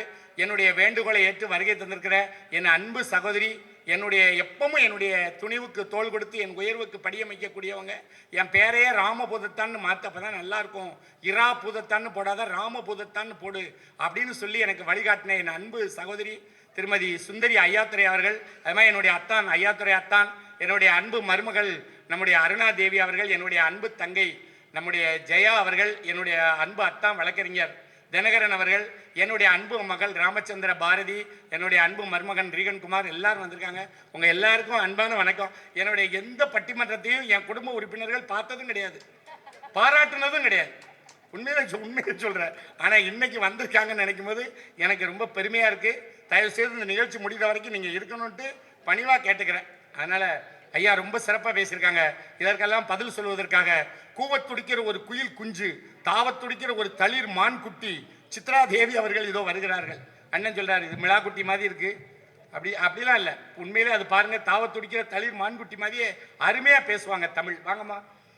எல்லாம் வல்ல இறையருள் சிறப்பினை வேண்டி இந்த அருமையான சிந்தனை பட்டிமன்றத்திற்கு மொழியின் விழிகள் திறந்து செந்தமிழில் அமிர்தம் கலந்து அதை மேடைகள் தோறும் பொழிந்து நல்ல மேதையாய் அமைந்திருக்கும் நடுவரவர்களே, உங்களைத்தான் மற்றும் எண்ணணி எதிரணி ஆற்றல் மிகுந்த பேச்சாளர் பெருமக்களே, மற்றும் இந்த நகைச்சுவை பட்டிமன்றத்தை கண்டு கேட்டு கைதட்டி ரசித்துக் கொண்டிருக்கும் பெரிய பெரிய சான்றோர்களை, உங்கள் அனைவருக்கும் இந்த சின்னவளின் சிறந்தாழ்ந்த வணக்கங்கள். சித்ரா தேவி, என்ன சார், இது நகைச்சுவை பட்டிமன்றம் இல்ல, இது ஒரு இலக்கிய பட்டிமன்றம், சிந்தனை பட்டிமன்றம் தான் நான் சொன்னேன். ஓகே, வாழ்த்துக்கள். அதாவது முன்னால இருக்கக்கூடிய புத்தநேரி சாரை பார்த்த உடனே எனக்கு ஒரு பயம் வந்துருச்சு. அவர் உண்மையிலே அவர் வந்து புதிய கலைவாணர், அவரை பார்த்த உடனே நமக்கு சிரிப்பு வந்துடும். சில பேர் முதலத்தை பார்த்த உடனே பிடிக்காது, பார்க்க பிடிக்கும். ஆனா அதுல ஒரு பெருமை என்ன தெரியுமா சித்ரா, என்னுடைய 1993 அப்ப எனக்கு 22 வயசு. ஐயாவை நான் அப்பதான் சந்திக்கிறேன், கிட்டத்தட்ட 33 வருஷம் ஆச்சு ஐயாவை. உண்மையிலே சொல்றேன், எனக்கு ரொம்ப தமிழை உன் சீரியலமை திறமையந்து செயல்மறந்து வாழ்த்துதுமே என்ன மாதிரி ஐயா வந்து அன்னைக்கு பார்த்த மாதிரியே தான் இன்னைக்கு இருக்காரு. ஆனா இந்த தோற்றம் அப்பவே வந்துட்டு அவருக்கு. ஆமா, அப்படியே இருக்காப்ல. ரொம்ப சந்தோஷம். இன்னும் நீங்க பல்லாண்டு பல்லாயிரத்தாண்டு பல கோடி 100,000 ஆண்டுகள் வாழணும், எங்களை எல்லாம் வாழ்த்தணும். அதே போல முன்னாடி இருக்கிறவங்க அனைவருமே படைப்பாளிகள் தான். என்ன பொறுத்த வரைக்கும் அனைவருமே படைப்பாளிகள் தான். எனக்கு தெரிஞ்சவங்க நிறைய பேர் இருக்கீங்க. ஆனா உண்மையிலே சார் அருமையான தலைப்பு, இலக்கியத்திற்கு பெருமை சேர்ப்பது படைப்பாளியா அல்லது படிப்பாளியான்னு கேட்டிருக்கீங்க. ஒரு படைப்பாளி படைத்த ஒரு புத்தகத்தை ஒரு படிப்பாளி படித்தா மட்டும்தான் அந்த படைப்பாளி வெளியே தெரிவார் இல்லையா. இப்ப நாங்க அந்த புத்தகத்தை படிக்கலன்னு வைங்க, அந்த படைப்பாளியின் திறமை யாருக்காவது தெரியுமா? ஒருத்தருக்கும் தெரியாது, யாருக்கும் தெரியாது. அந்த படைப்பாளியுடைய எழுத்துக்கு வலிமை சேர்ப்பதே ஒரு நல்ல வாசிப்பாளன் அந்த புக்கு கிடைச்சா மட்டும்தான் அந்த எழுத்துக்கு வலிமை சேர்க்க முடியும் இல்லையா. இப்போ நிறைய பேர் புத்தகம் எழுதுறாங்க, அந்த புத்தகத்தை வெளியிடுறாங்க, வெளியிடும் போது நிறைய பேரை இன்வைட் பண்ணுவாங்க, அவங்க வர்றவங்களுக்கு எல்லாம் அந்த புத்தகத்தை பரிசா கொடுப்பாங்க. ஆனா எத்தனை பேர் அந்த புத்தகத்தை வாசிக்கிறாங்கன்னு உங்களுக்கு தெரியுமா? அதை சொல்லுங்க. உண்மையிலே அந்த புத்தகம் படைப்பாளர் எவ்வளவு கஷ்டப்பட்டு எழுதி அவர் செலவுல அதை வெளியிடுறாரு, அதை வாங்கி படிக்கானா சும்மா வாங்கிட்டு போறாங்களதான், படிக்கணும் இல்ல, சும்மா வாங்கி படிச்சாதான் அவருடைய புத்தகம் இன்னும் விற்பனை ஆகும். ஆமா, சும்மா வாங்கி கொண்டு அலமாரியில கொண்டு வைக்கிறவங்க நிறைய பேர் இருக்காங்க. இன்னும் பழைய புத்தக கடைகள்ல போடுறவங்க நிறைய பேர் இருக்காங்க. நீங்க பழைய புத்தக கடைன்னு எத்தனை கடைகள் இருக்கு, இருக்கு. அங்கெல்லாம் அந்த நல்ல வாசிப்பாளர்களிடம் கிடைக்காத புத்தகங்கள் தான் பழைய கடைகள்ல இருக்கு சார். நல்ல வாசிக்கிறவங்க எந்த புத்தகத்தையுமே நாம வெளியே அனுப்பணும்னு நினைக்க மாட்டாங்க. இப்போ நாம மேடைக்கு வந்த உடனே நம்முடைய மாவட்ட ஆட்சியர், துணை ஆட்சியர் அவர்கள் நம்மளுக்கு ஒரு நினைவு பரிசா ஒரு புக்கு தந்தாங்க, ஒரு புத்தகம் கொடுத்தாங்க. ஆமா, இந்த எனக்கு ஆட்டம் அப்படின்னு சொல்லி ஒரு வேணுகோபால் அவர்கள் எழுதின புக்கு தந்தாங்க. ஆட்டம் ஆட்டம். இந்த புக்கை நான் வீட்ல போய் படிச்சாதான் அந்த புக்குக்கு மரியாதை. உங்களுக்கு ஆட்டம், எனக்கு ஓட்டம்னு ஒண்ணு கொடுத்திருக்காங்க. உங்களுக்கு கூந்தப்பனைன்னு ஒண்ணு கொடுத்திருக்காங்க. அதையும் படிச்சிட்டீங்களா? நான் அதெல்லாம் படிச்சிருவேன். கூந்தப்பனைன்னு ஒண்ணு கொடுத்திருக்காங்க. எனக்கு ஆட்டம்னு ஒரு புக் கொடுத்திருக்காங்க. ஆனா உண்மையிலேயே அத லைட்டா ஒரு பக்கம் புரட்டினேன். அதுக்குள்ள புரட்டிட்டீங்க? ஆமா, புரட்டிட்டேன். அதுல நம்ம கிராமத்துல நடக்கக்கூடிய மாரியம்மன் கோயில் திருவிழாவை பத்தி கொடுத்திருக்காங்க.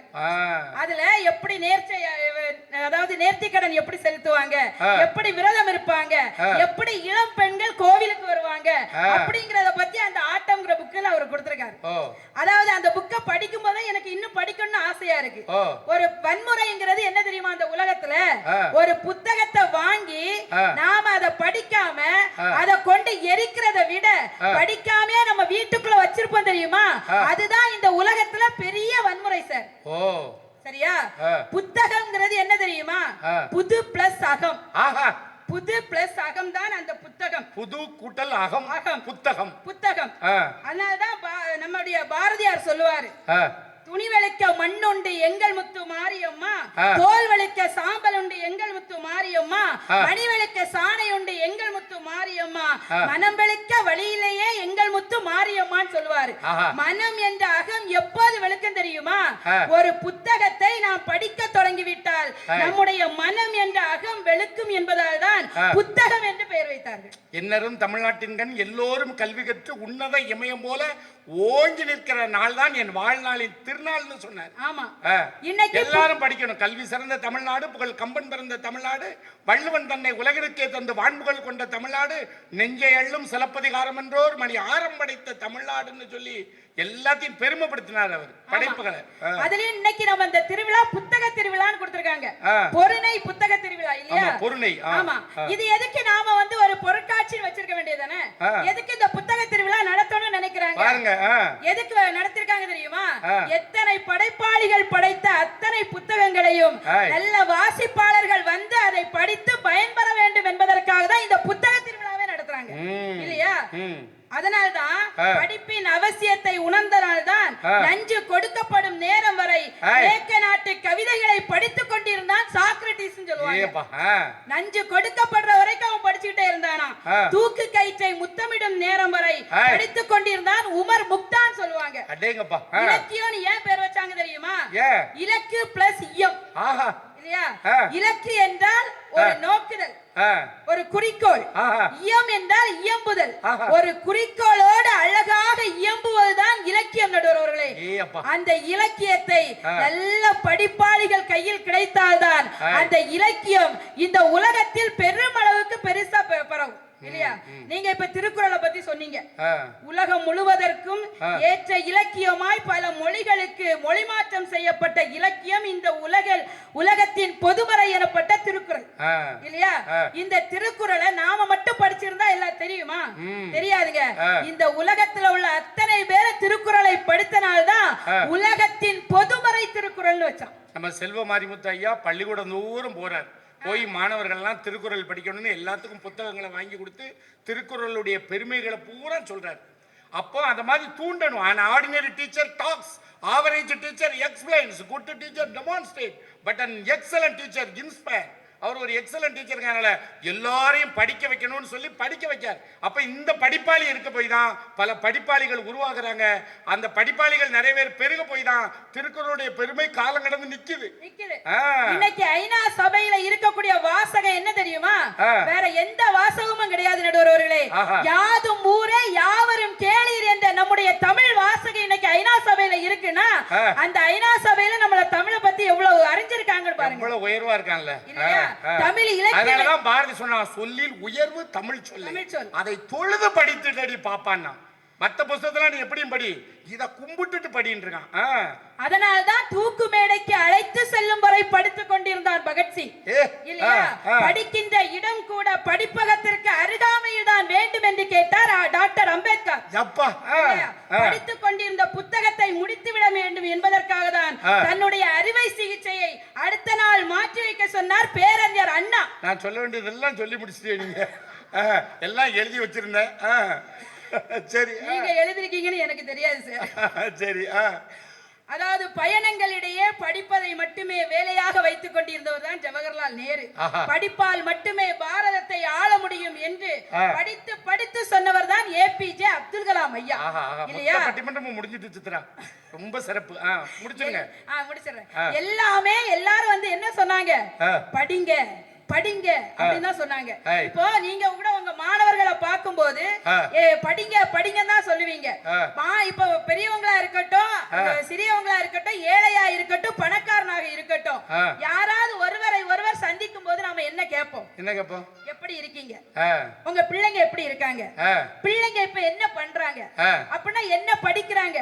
அப்படிதான் கேட்பாங்களே தவிர என்ன கிளாஸ் படிக்கிறாங்க, எப்படி படிக்கிறாங்கன்னு தான் கேட்பாங்க. ஏன் தெரியுமா?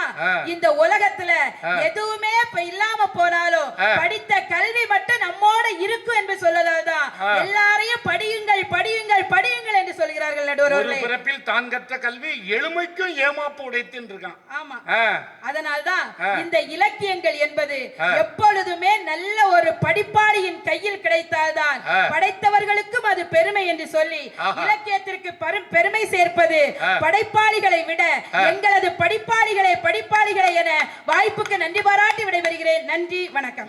அப்பா, என்ன அருமை! கொடுத்த தலைப்போட முடியையும் அடியையும் தொட்டு விவாதிச்சிருக்கா சித்ராதேவி. அருமையான பேச்சாளர், ரொம்ப சந்தோஷமா உண்மையிலே. ஆனால் நகைச்சுவை பட்டிமன்றம்னு சொன்னோன்னே எனக்கு கொஞ்சம் வயிறு கலங்குச்சு. ஆனால் இருக்கட்டும், அதை பற்றி ஒன்றும் இல்லை. ஆனால் ரொம்ப சிறப்பாக பேசுனீங்க உண்மையிலே. இதை நீங்கள் எப்படி நினைக்கீங்களோ தெரியல, நீங்கள் பேசுன பேச்சு எனக்கு ரொம்ப பெருமையாக இருக்குது. சித்ரா இப்படியும் பேசுவாங்களா அப்படின்னு நான் பெருமைப்படக்கூடிய அளவுக்கு இருக்குமா. ரொம்ப மகிழ்ச்சி, வாழ்த்துக்கள். தொடர்ந்து படைப்பாளிகள் தான் இலக்கியங்கள் காலம் கடந்து நிற்பதற்கு பெருந்துணை புரிகிறார்கள் அப்படின்னு பேசுறதுக்கு எங்களுடைய அருமை அண்ணன் அப்படி கணீர்னு பாடுவார். அவர் பாட்டை கேட்டால் அவ்வளோ அழகாக இருக்கும். அப்படி வெங்கல பானையை மலையிலிருந்து உருட்டி விட்டா இப்படி கணக்கணக்கணன்னு சத்தம் வரும். அது மாதிரி அப்படி அருமையான குரலுக்கு சொந்தக்காரர் எங்கள் அருமை அண்ணன். அவர் ஒரு பட்டிமன்ற நடுவர். உண்மையிலே அவர் நடுவராக இருந்து நான் அணியில் பேச வேண்டியது. ஆனாலும் கூட அவருடைய பெருந்தன்மையின் காரணமாக அவர் அணியில் பேச வந்திருக்காரு. அண்ணனை நான் வணங்கி வரவேற்கிறேன். வணக்கம், வாங்க. அறிவு பசிக்கு உணவளிக்கும் உணவு உன்னத திருநாளாம் 9வது பொருணை நெல்லை புத்தக திருவிழாவை இங்கே வருகை புரிந்திருக்கும் படைப்பாளிகளுக்கும் பாட்டாளிகளுக்கும் என் நெஞ்சார்ந்த நன்றிகளையும் வாழ்த்துக்களையும் தெரிவித்துக் கொள்கின்றேன். அகரம் தமிழுக்கு சிகரம், ஆக்கம் தேவைக்கு ஊக்கம். இதுதான் புத்தகத்தின் பெருமைன்னு அப்படி அழகா சொல்றாங்க. ஏன்னா தொட்டு பார்த்தா அது காகிதம், தொடர்ந்து பார்த்தா அது நமக்கு ஆயுதம். இல்லையா?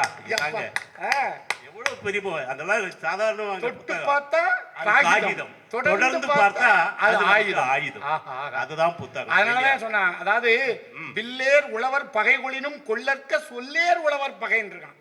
நல்லா படிச்சவன என்னைக்கும் பகைச்சுக்கிட கூடாது. அதே போல நம்மை நாமே தொலைத்துக் கொள்ள ஒரு இடம் தான் புத்தகம் சொல்லுவாங்க. ஏன்னா சிலர் அப்படி புத்தகத்துல மூழ்கிட்டாங்கன்னா எப்படி இருக்கோம்னே நமக்கே தெரியாது. அந்த அளவுக்கு புத்தகம் ஒரு சிறந்த நண்பன், நல்ல நண்பன் சொல்லுவாங்க. ஏன்னா வெறும் நண்பன் சொல்லக்கூடாது. ஏன்னா குடிபிடிக்கிற நண்பனும் நிறைய அது உண்மை. அதனாலதான் நல்ல நண்பன். நல்ல நண்பன் என்னன்னா தன்னுடைய நண்பனின் உயர்வை மட்டுமே நினைப்பவன் தான் நல்ல நண்பன். புத்தகம் அந்த வேலையை தான். புத்தகத்தை நம்ம மேல இருந்து கீழ் நோக்கி வாசிச்சா நம்மள கீழ இருந்து மேல் நோக்கி உயர்த்தும். எப்படி இல்லையா? நம்முடைய புறக்கண்ணால் நாம் அதை படிக்க படிக்க நம்ம அகக்கண்கள் திறக்கும். இதுதான் புத்தகத்துக்கு மாபெரும் சிறப்பு. ஆனா நிறைய பேர் அதை அலமாரியில தூங்க வைக்கிறதும், நிறைய பில்லுகளை வைக்கிறதும், ஆதார் கார்டு இந்த ஸ்மார்ட் கார்டுகளை வைக்கிறதுக்கும் வச்சிருக்காங்க இல்லையா? ஒரு கவிஞன் வேதனையா சொன்ன ஒரு நல்ல ஒருத்தர் என்ன சொல்றாரு, என் வீட்டில் அலமாரியில் நூற்றுக்கணக்கான புத்தகங்கள் தற்கொலை செய்து கொண்டுள்ளது. காரணம் செல் என்ற விஷம். அந்த செல்லு தான் கொலைகாரன். இதையா கொலைகாரன் பாவி பையா என்ன பண்ணான்னு தெரியல. அந்த அளவுக்கு நிறைய வீட்டுல புத்தகங்கள் தூங்கிக்கிட்டு இருக்கு. நம்ம ஒய்ஃப் புருஷன் கேக்குறாங்க, என்னங்க எங்க வச்சாலும் நம்ம போய் ரூபாய் ஆட்டையை போடுறானே என்ன பண்ணு ஒண்ணும் செய்யாது. அவன் படிக்கிற புக்ல வை ஒரு நாளுக்கு ரூபா போகாது. எப்படி இருக்கு பாத்தீங்களா? இப்படிப்பட்ட அந்த புத்தகம். ஆனா சிலருக்கு பாத்தீங்களா அநியாயத்துக்கு புத்தகத்தை தூக்கம் வந்துடும். உண்மைதானுங்க. எடுத்து ஒரு 10 நிமிஷம் வாசிப்பு நல்லா தூங்கிடுவோம். அது கூட ஒரு மருந்து. ஏன்னா தூக்கம் கடவுள் கொடுக்கிற ஒரு பெரிய வரம். ஆனால் அந்த தூக்கத்தை கூட பட்டுக்கோட்டை இந்த படைப்பாளி மூலமாக கண்ணதாசன் என்ற படைப்பாளிக்கு அழகா சொன்னாங்க.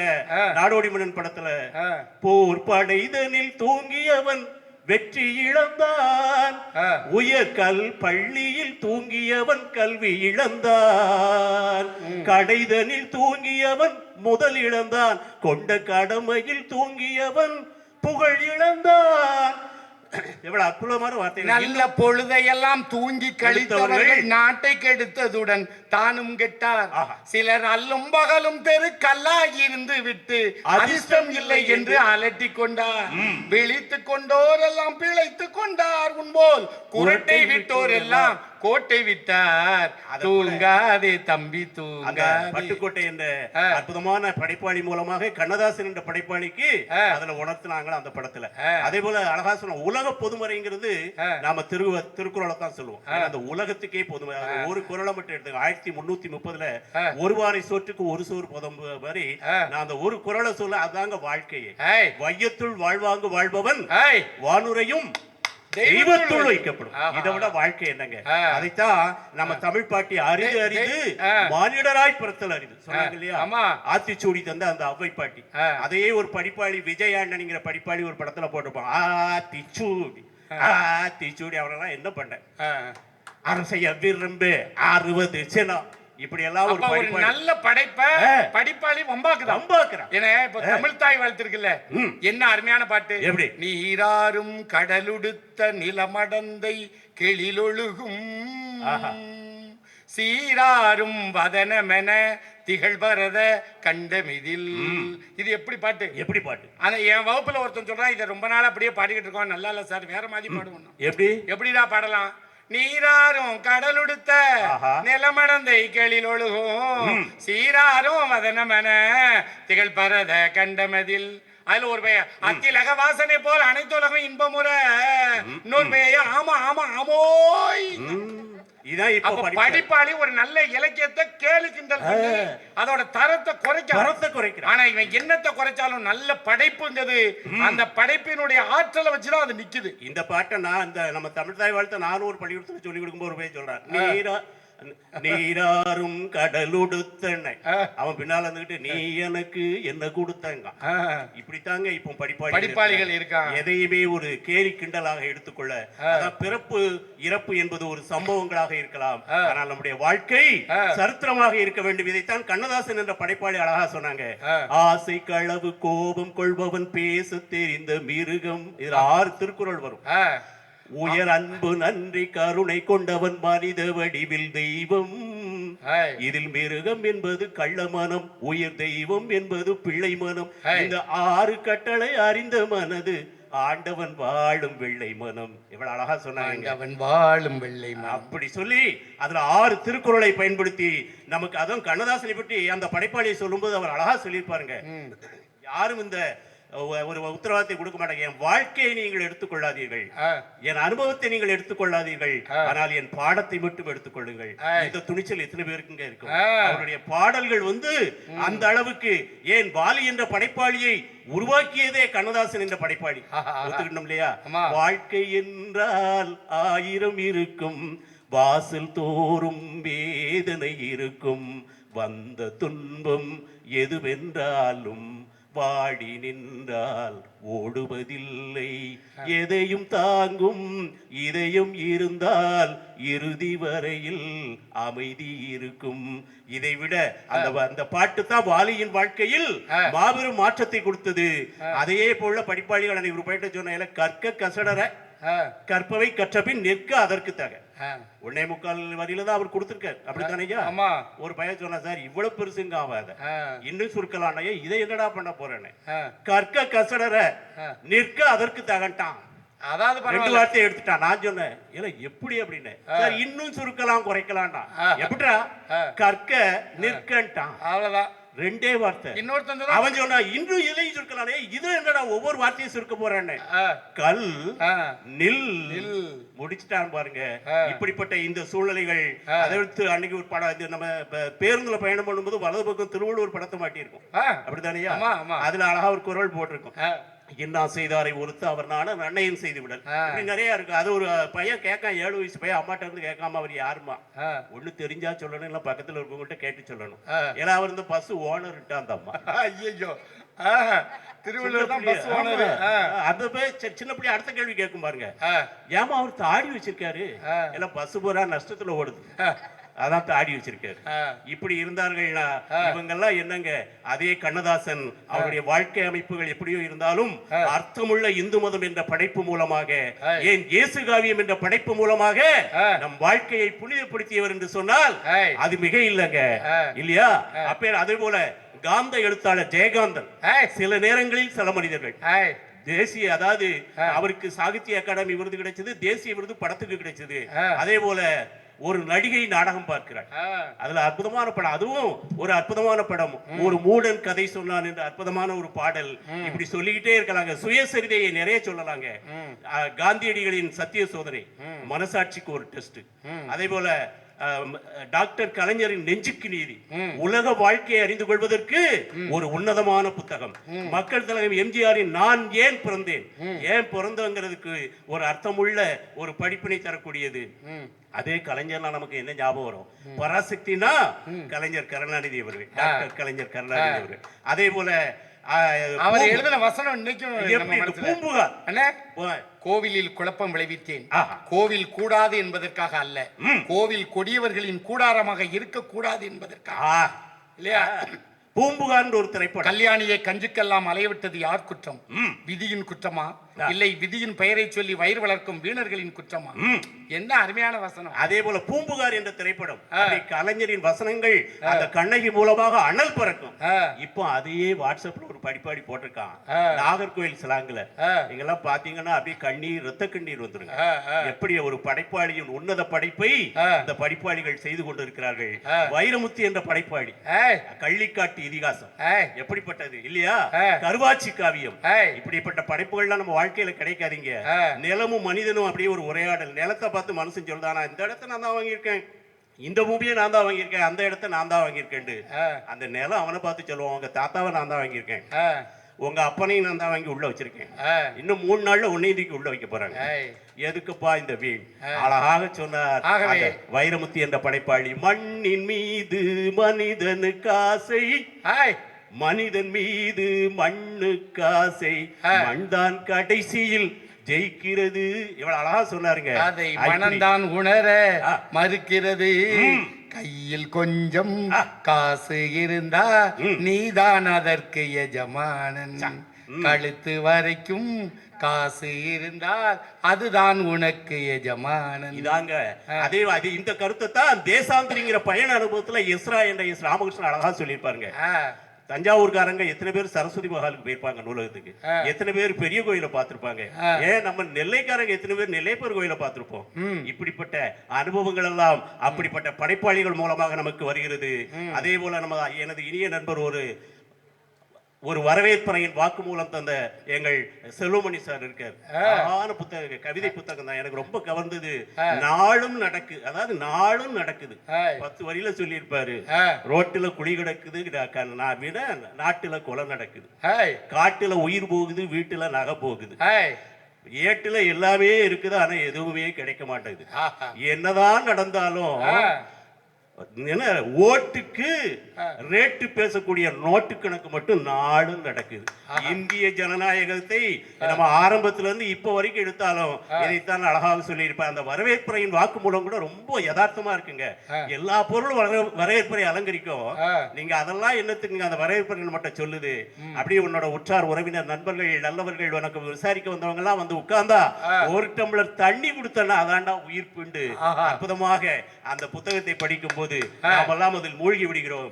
இதாங்க இன்னைக்கு எனக்கு நம்ம பத்திரிகையில கூட திருமதி செபாஸ்டியன் போட்டு, அதுல கூட எனக்கு சந்தோஷம் தான். திருமதி செபாஸ்டியன் யாரு? என் பொண்டாட்டி. அவதான் எனக்கு படைப்பாளி இல்லையா? எந்த ஒரு விஷயத்திற்கும் பல கருத்துக்களை தந்து, இதை நம்ம சொல்ல வரேன்னா நம்முடைய தமிழக முதல்வர் திரு முத்துவேல் கருணாநிதி எப்படி பாருங்க, ஸ்டாலின் அவர்களுக்கு அவருடைய மனைவிதான் படைப்பாளி என்றால் அதுதாங்க என்னுடைய, அவரும் நானும் புத்தகம் வெளியிடுவது அதான் சொல்லுவாங்க. அவரும் அதை ஒத்துக்கொண்டார், என் பயணத்திற்கான படைப்பாளி என் மனைவி என்று. அதையுமே எனக்கு இன்னைக்கு அழைப்புதல் மூலமாக நிரூபித்த இவர்களுக்கு நன்றியை தெரிவித்துக் கொண்டு, மனுஷ வாழ்க்கையில ரெண்டே அதான் பிரச்சனையே வயிறுதான் சொல்லுவாங்க. என்னடான்னு யோசிக்க கூடாது. சிலர் அதை குறைக்கிறதுக்கு ஓடிக்கிட்டு இருக்காங்க, சிலர் அதை நிறைக்கிறதுக்கு ஓடிக்கிட்டு இருக்கோம். இதானுங்க வாழ்க்கை. மனித வாழ்க்கையின் பிரச்சனையே வயிறு. சிலர் அதை நிறைக்கிறது, சிலர் அதை குறைக்கிறதுக்கு. ஆனால் வாழ்க்கை என்ற இந்த அற்புதமான கொடுப்பனையான வரத்தில் புத்தகத்தை படித்து நாம் பல சாதனைகள் படைக்கலாம். அதற்கு காரணமாக இருப்பவர்கள் படைப்பாளிகள். அதான் சொல்வார்கள், வயிற்றுக்கு உணவில்லாத போது செவிக்கு உணவில்லாத போது சிறிது வயிற்றுக்கும் ஈயப்படும்பாங்க. அதுதான் உண்மையான அந்த தாற்பயம். இன்னைக்கு அப்படி இல்லைங்க, வயிறெல்லாம் நிறைஞ்சிட்டு இருக்கு. எல்லா ஸ்டால்கள்லயும் இருக்க கூட்டம் கூட நம்ம புத்தகங்களை பார்ப்பதற்கு இல்லை. காலங்கள் மாறிவிட்டது. இப்படிப்பட்ட சூழ்நிலைகள் மாற வேண்டும். படைப்பாளிகளுக்கு ஆதரவு தாருங்கள், ஆதரவு தாருங்கள். காற்றில் மிதக்கும் ஒலிகளிலே, கடலில் தவழும் அலைகளிலே இறைவன் இருப்பதை நான் அறிவேன், என்னை அவனே தான் அறிவான் போல அந்த இறைநிலைக்கு ஒப்பானவர்கள் படைப்பாளிகள்.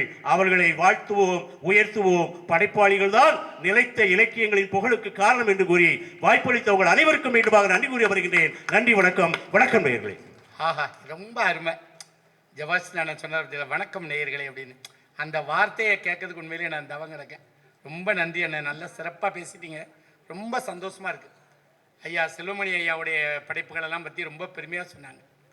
ரொம்ப அருமையான மனிதருங்க. இன்னைக்கெல்லாம் ஒவ்வொருத்தங்க அந்த பணி நிறைவு பெற்ற உறவு என்னென்ன வேலையெல்லாமோ செய்கிறாங்க. ஆனால் அவர் தினம் வண்டிக்கு 10 லிட்டர் பெட்ரோல் போட்டுக்கிட்டு தமிழ் பணி ஆற்றுறதுக்காகவே போயிட்டுருக்காரு. எப்படி தான் இப்படி போகிறாரோ தெரியல. காலையில் பார்த்தா ஒரு இடத்துல கலந்துக்கிட்டாரு, சுத்தமல்லியில் ஒரு தமிழ் பேரவை கூட்டம். கொஞ்ச நேரம் கழிச்சா அங்கே நம்ம இங்கே வந்துடுறாரு, நம்ம பொருணை இலக்கிய வட்டத்துக்கு வந்துடுறாரு. அந்த டிகேசி அவர் வட்டத்தொட்டி அமைத்து ஒரு காலத்தில் இலக்கிய கூட்டங்கள்லாம் நடத்தின இடம் அந்த தளவாய் முதலியார் ஐயாவுடைய இடம். இன்றைக்கும் அவர்களுடைய அருமை மகன் திருவாளர் திருமலைப்பன் அவர்கள் அதை நடத்திட்டு வராங்க. ஐயா வந்து எல்லா இடத்துக்கும் போவார். ரொம்ப பெருமை. எந்த திருநெல்வேலி நம்ம திருநெல்வேலியில் உள்ள எந்த ஒரு கவிஞரும் எந்த ஒரு ஊருக்கு போகணுமோ, ஒரு பேச்சாளர் போகணுமோ, நானும் வரேன்னு கூட போய் அவங்களுக்கு ஆதரவு கொடுக்கக்கூடிய பெருமகனார். அவங்களை பற்றி, அவருடைய படைப்புகளை பற்றி நல்லா சொன்னார். இந்த நெல்லை மண் சாதாரணப்பட்டதில்லை. ராபி சேதுப்பிள்ளை, வள்ளிக்கண்ணன், தோமு சிதம்பர ரகுநாதன், சு சமுத்திரம், தி.க. சிவசங்கரன், வண்ணதாசன், தமிழறிஞர் தோ பரமசிவன் என்று சொல்லக்கூடிய பெருமகனார். இப்படி நிறைய பேர் இன்னைக்கு நம்முடைய வாழக்கூடிய காலத்தில் கூட நிறைய அருமையான பெருமக்கள்லாம் இந்த இதில் வாழ்கிறாங்க நம்முடைய திருநெல்வேலி மாவட்டத்தில். அது நமக்கு ரொம்ப பெருமையாக இருக்குது. படைப்பாளிகளால் தான் இந்த இலக்கியங்கள் நிலைத்து நிற்குது அப்படின்னு சொல்லி இருந்தாங்க.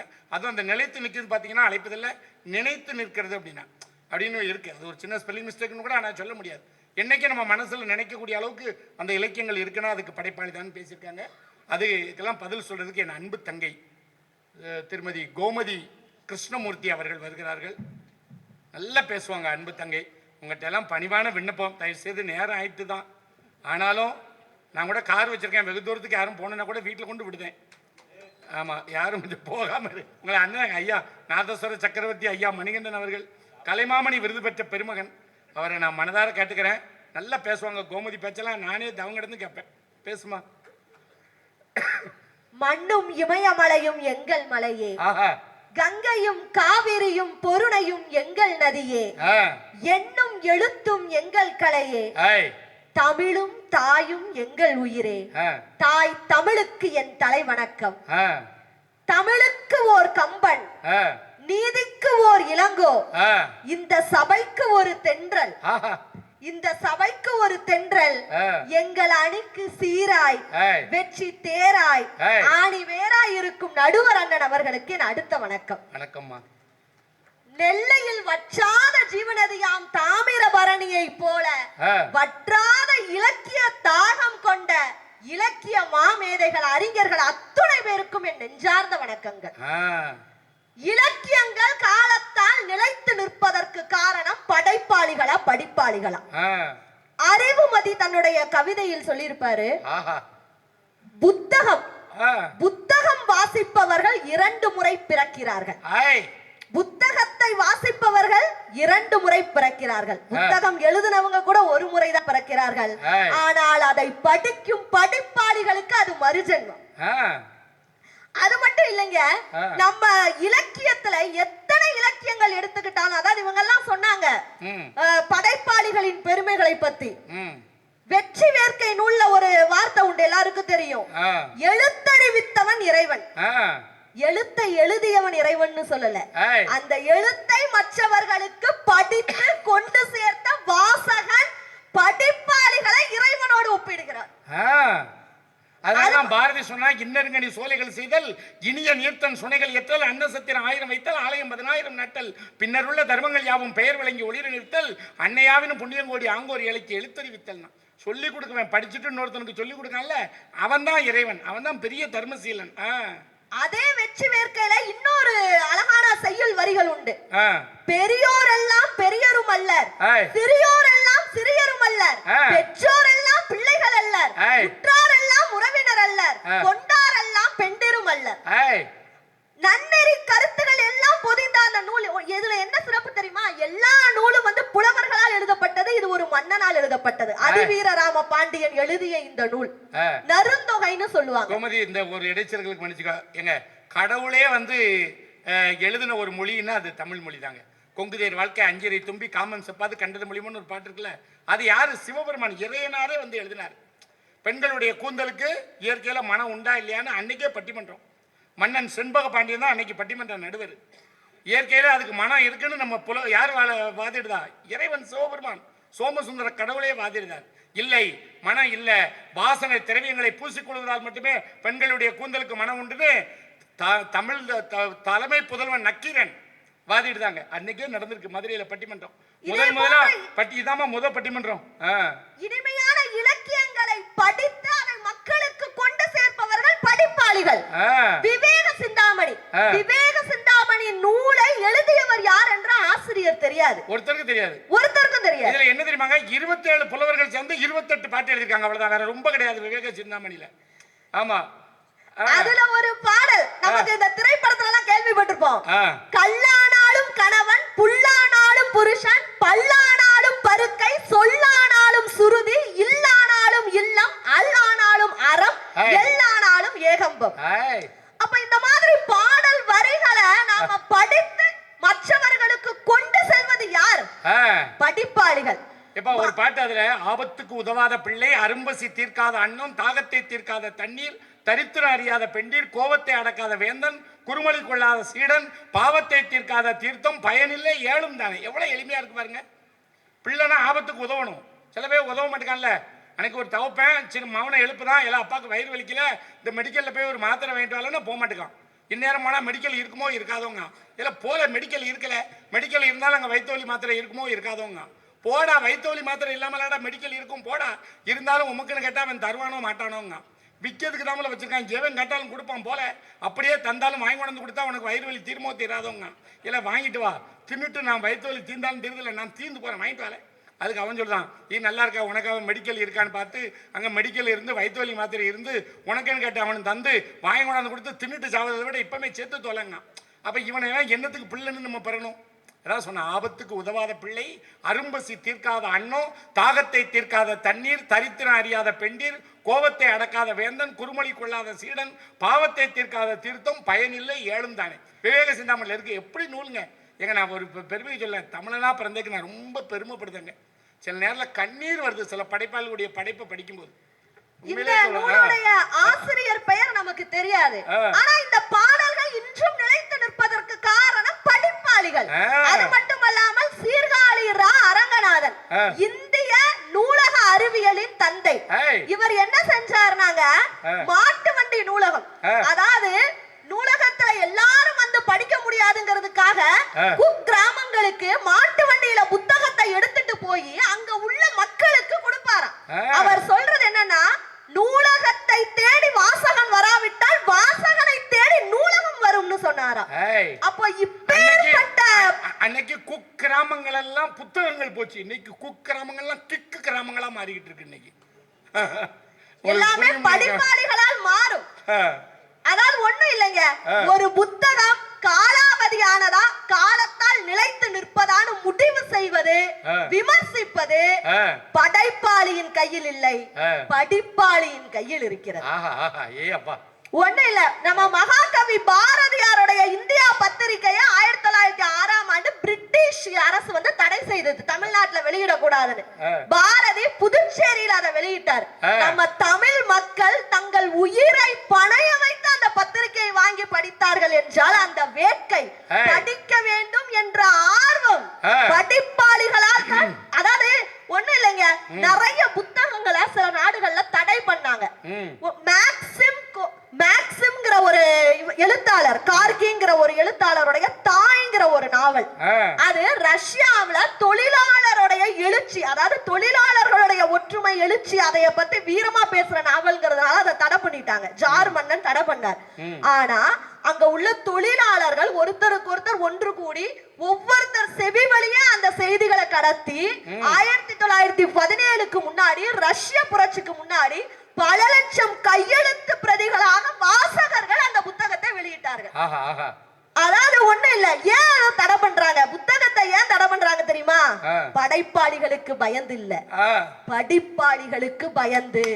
ஒரு புத்தகத்தை லட்சக்கணக்கான மக்கள் படிக்கும் போது அவர்கள் மூளையில் புரட்சி தீ வெடிக்கும், சமுதாய மாற்றம் நிகழும் என்பதற்காக அந்த புத்தகத்தை தடை பண்றாங்கன்னா, ஒரு படிப்பாளிகள், ஒரு வாசகர்களாக உருவாக்கப்பட்டது அந்த புத்தகம்.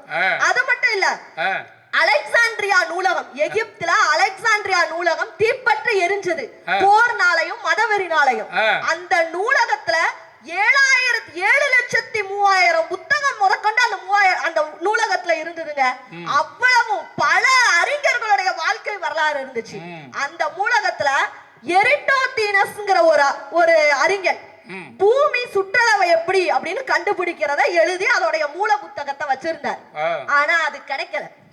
ஆனா அத படிச்சு குறிப்பு எடுத்திருப்பாங்கல்ல, அந்த குறிப்பெடுத்த வாசகன் மூலமா அதை அடுத்த தலைமுறையினருக்கு கொண்டு சேர்த்தாங்க. அப்போ நாம நினைக்கிறோம் எல்லா காலத்திலையும் எல்லாருக்கும் நம்ம செல்வமணி ஐயா மாதிரி புத்தகத்தை வெளியிட பதிப்பகங்கள் கிடைக்காதுங்க. அந்த காலத்துல ஒரு புத்தகத்தை, ஒரு காகிதத்துல ஒரு கவிதையை துணிஞ்சு எழுதி வைக்க முடியாது.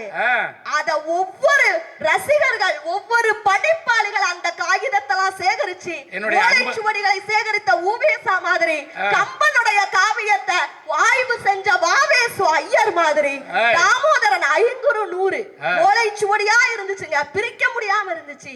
அத பிரிச்சு தொகுத்து மக்களுக்காக கொடுத்தாங்க. இப்படி எத்தனையோ நாம நினைக்கிற மாதிரி படைப்பாளிகள் மறைத்து விடலாம், ஆனால் அவர்களின் படைப்புகள் மக்கள் மனதில் நிலைத்து நிற்பதற்கு காரணம் தீவிரமான படிப்பாளிகளே என்று கூறி நன்றி கூறி விட்டாய் பெறுகிறேன், நடை போடுகிறேன். நன்றி, வணக்கம். ரொம்ப சிறப்பு. எப்பா, என் தங்கச்சி என்ன அழகா பேசிட்டா பாத்தீங்களா? அதை உண்மையிலேமா கேட்டுக்கிட்டே இருக்கலாம், ஆனா நேரம் இல்லை.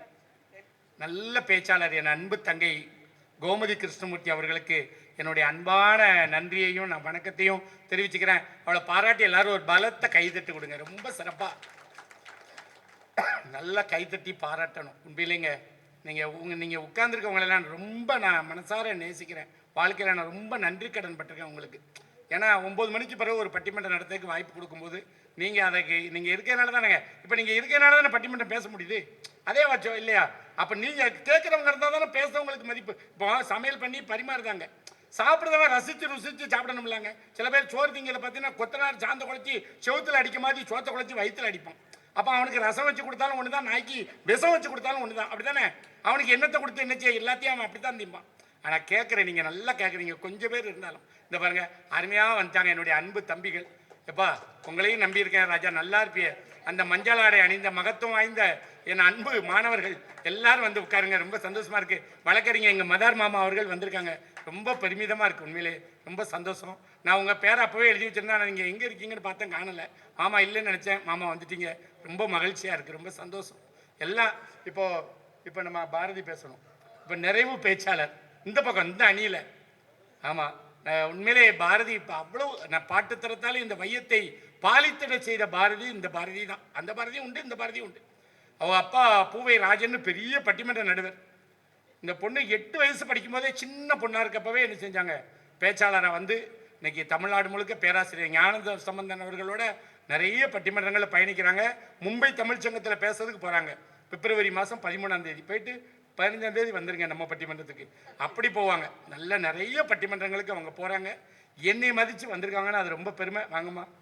தேடி நிதம் சோறு தின்று பல சின்னஞ்சிறு கதைகள் பேசி மனம் வாடி துன்பம் மிக உழன்று பிறர் வாட செயல்கள் பல செய்து நரை கூடி கிளப்பருவம் எய்தி கொடுங்கூற்றுக்கரையினமாயும் சில வேடிக்கை மனிதர்களைப் போல் நானும் வீழ்வேன் என்று நினைத்தாயோ என்ற முண்டாசு கவிஞனின் வைர வீர வரிகளை வணங்குகிறேன்.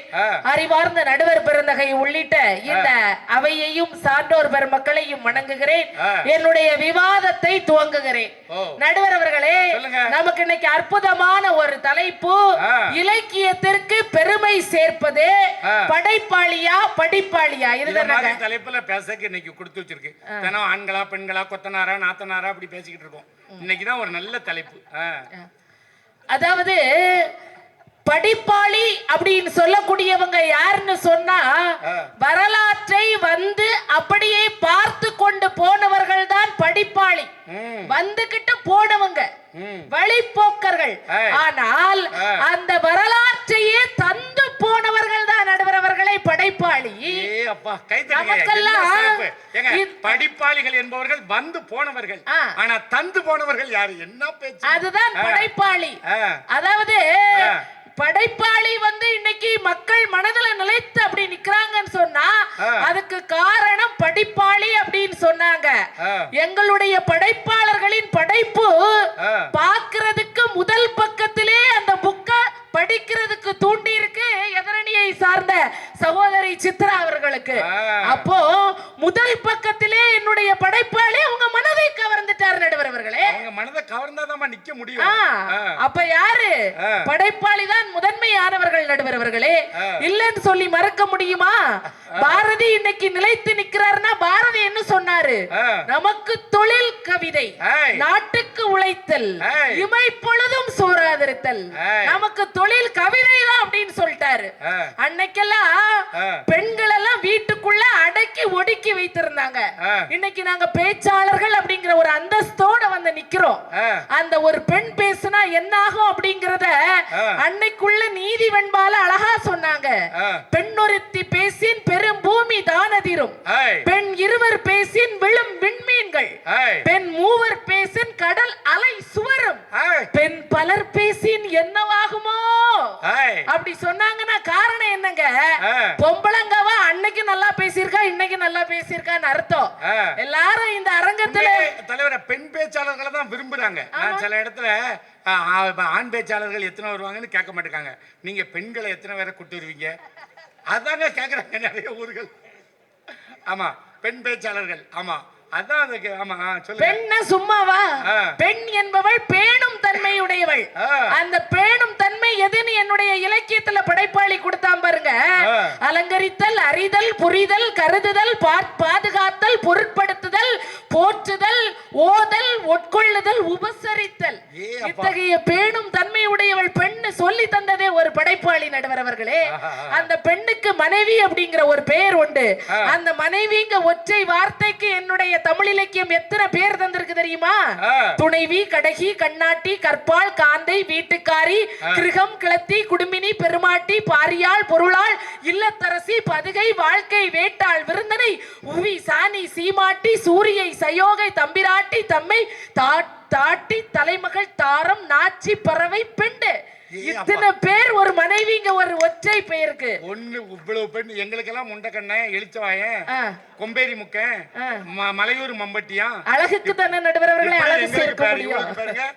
என்ன எத்தனை பேர் இருக்கு. அந்த பெண்ணினுடைய மனது எப்படிப்பட்டதுங்கிற எங்க இலக்கியத்துல சொன்னாங்க. பெண்களுக்கு தாங்க எல்லா இடத்துலயும் முன்னுரிமை. நீங்க பஸ்ல பாருங்களேன், இவங்களுக்கு தானே விலையில்லா பயணமா அது அப்படியே விடியல் மகளிர் விடியல் பேருந்து. அம்மா பஸ்ல பாருங்க, இவங்க உட்கார்ந்துருக்க இடத்துல மகளிர், பாவையர், பூவையர், வளைக்கரம் அப்படின்னு எழுதி போட்டிருக்கான். நம்ம ஆளுங்க உட்கார்ந்துருக்க இடத்துல பாருங்க, திருடர்கள் ஜாக்கிரதை, ஊனமுற்றோர் மற்றும் முதியோர், ஆம்பளையர் உட்கார்ந்துருக்க இடமெல்லாம் புகை பிடிக்காதீர், இதெல்லாம் நம்ம உட்கார்ந்துருக்க இடத்துல எழுதி போட்டிருக்கோம். நீங்க டிரைவர் கண்டக்டரே பாருங்களேன். இப்போ ஒண்ணுமே இல்லைங்கய்யா. நீங்க நான் உண்மையை சொல்றேன். இப்போ ஒரு பஸ் போயிட்டு இருக்கு, அந்த இடத்துல போகுது, நாங்க இருந்து தொக்கு தொக்குன்னு ஓடுதுன்னு வைங்களேன், எனக்காக பஸ் நிக்குமா?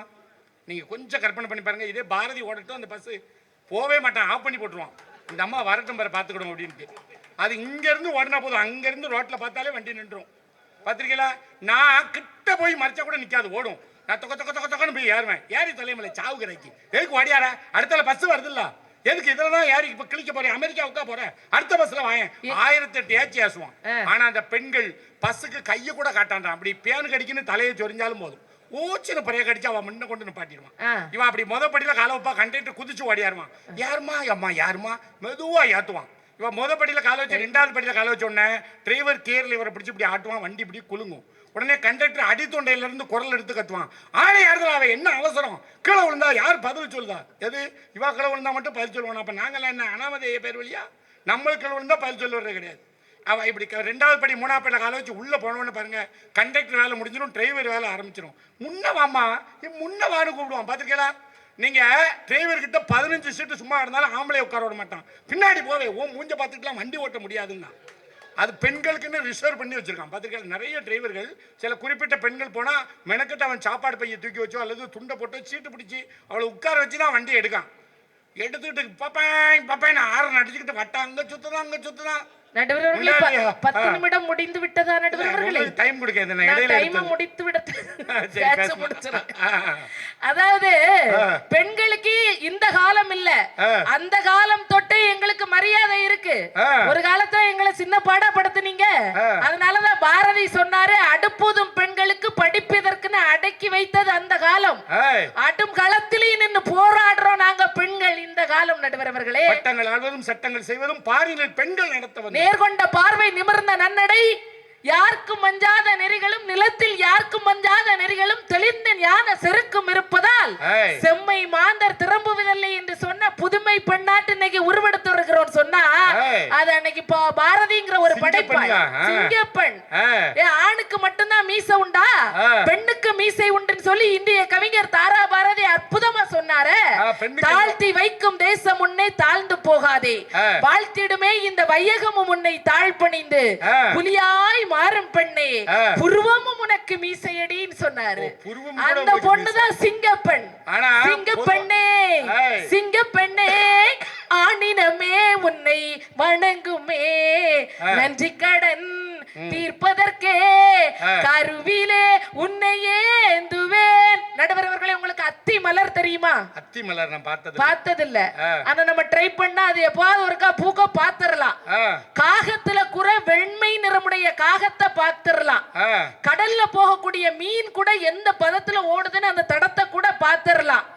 ஆனா கடவுளார்ல கூட பெரிய ஞானிகளால கூட யாருக்க மனதை பார்க்க முடியாது தெரியுமா?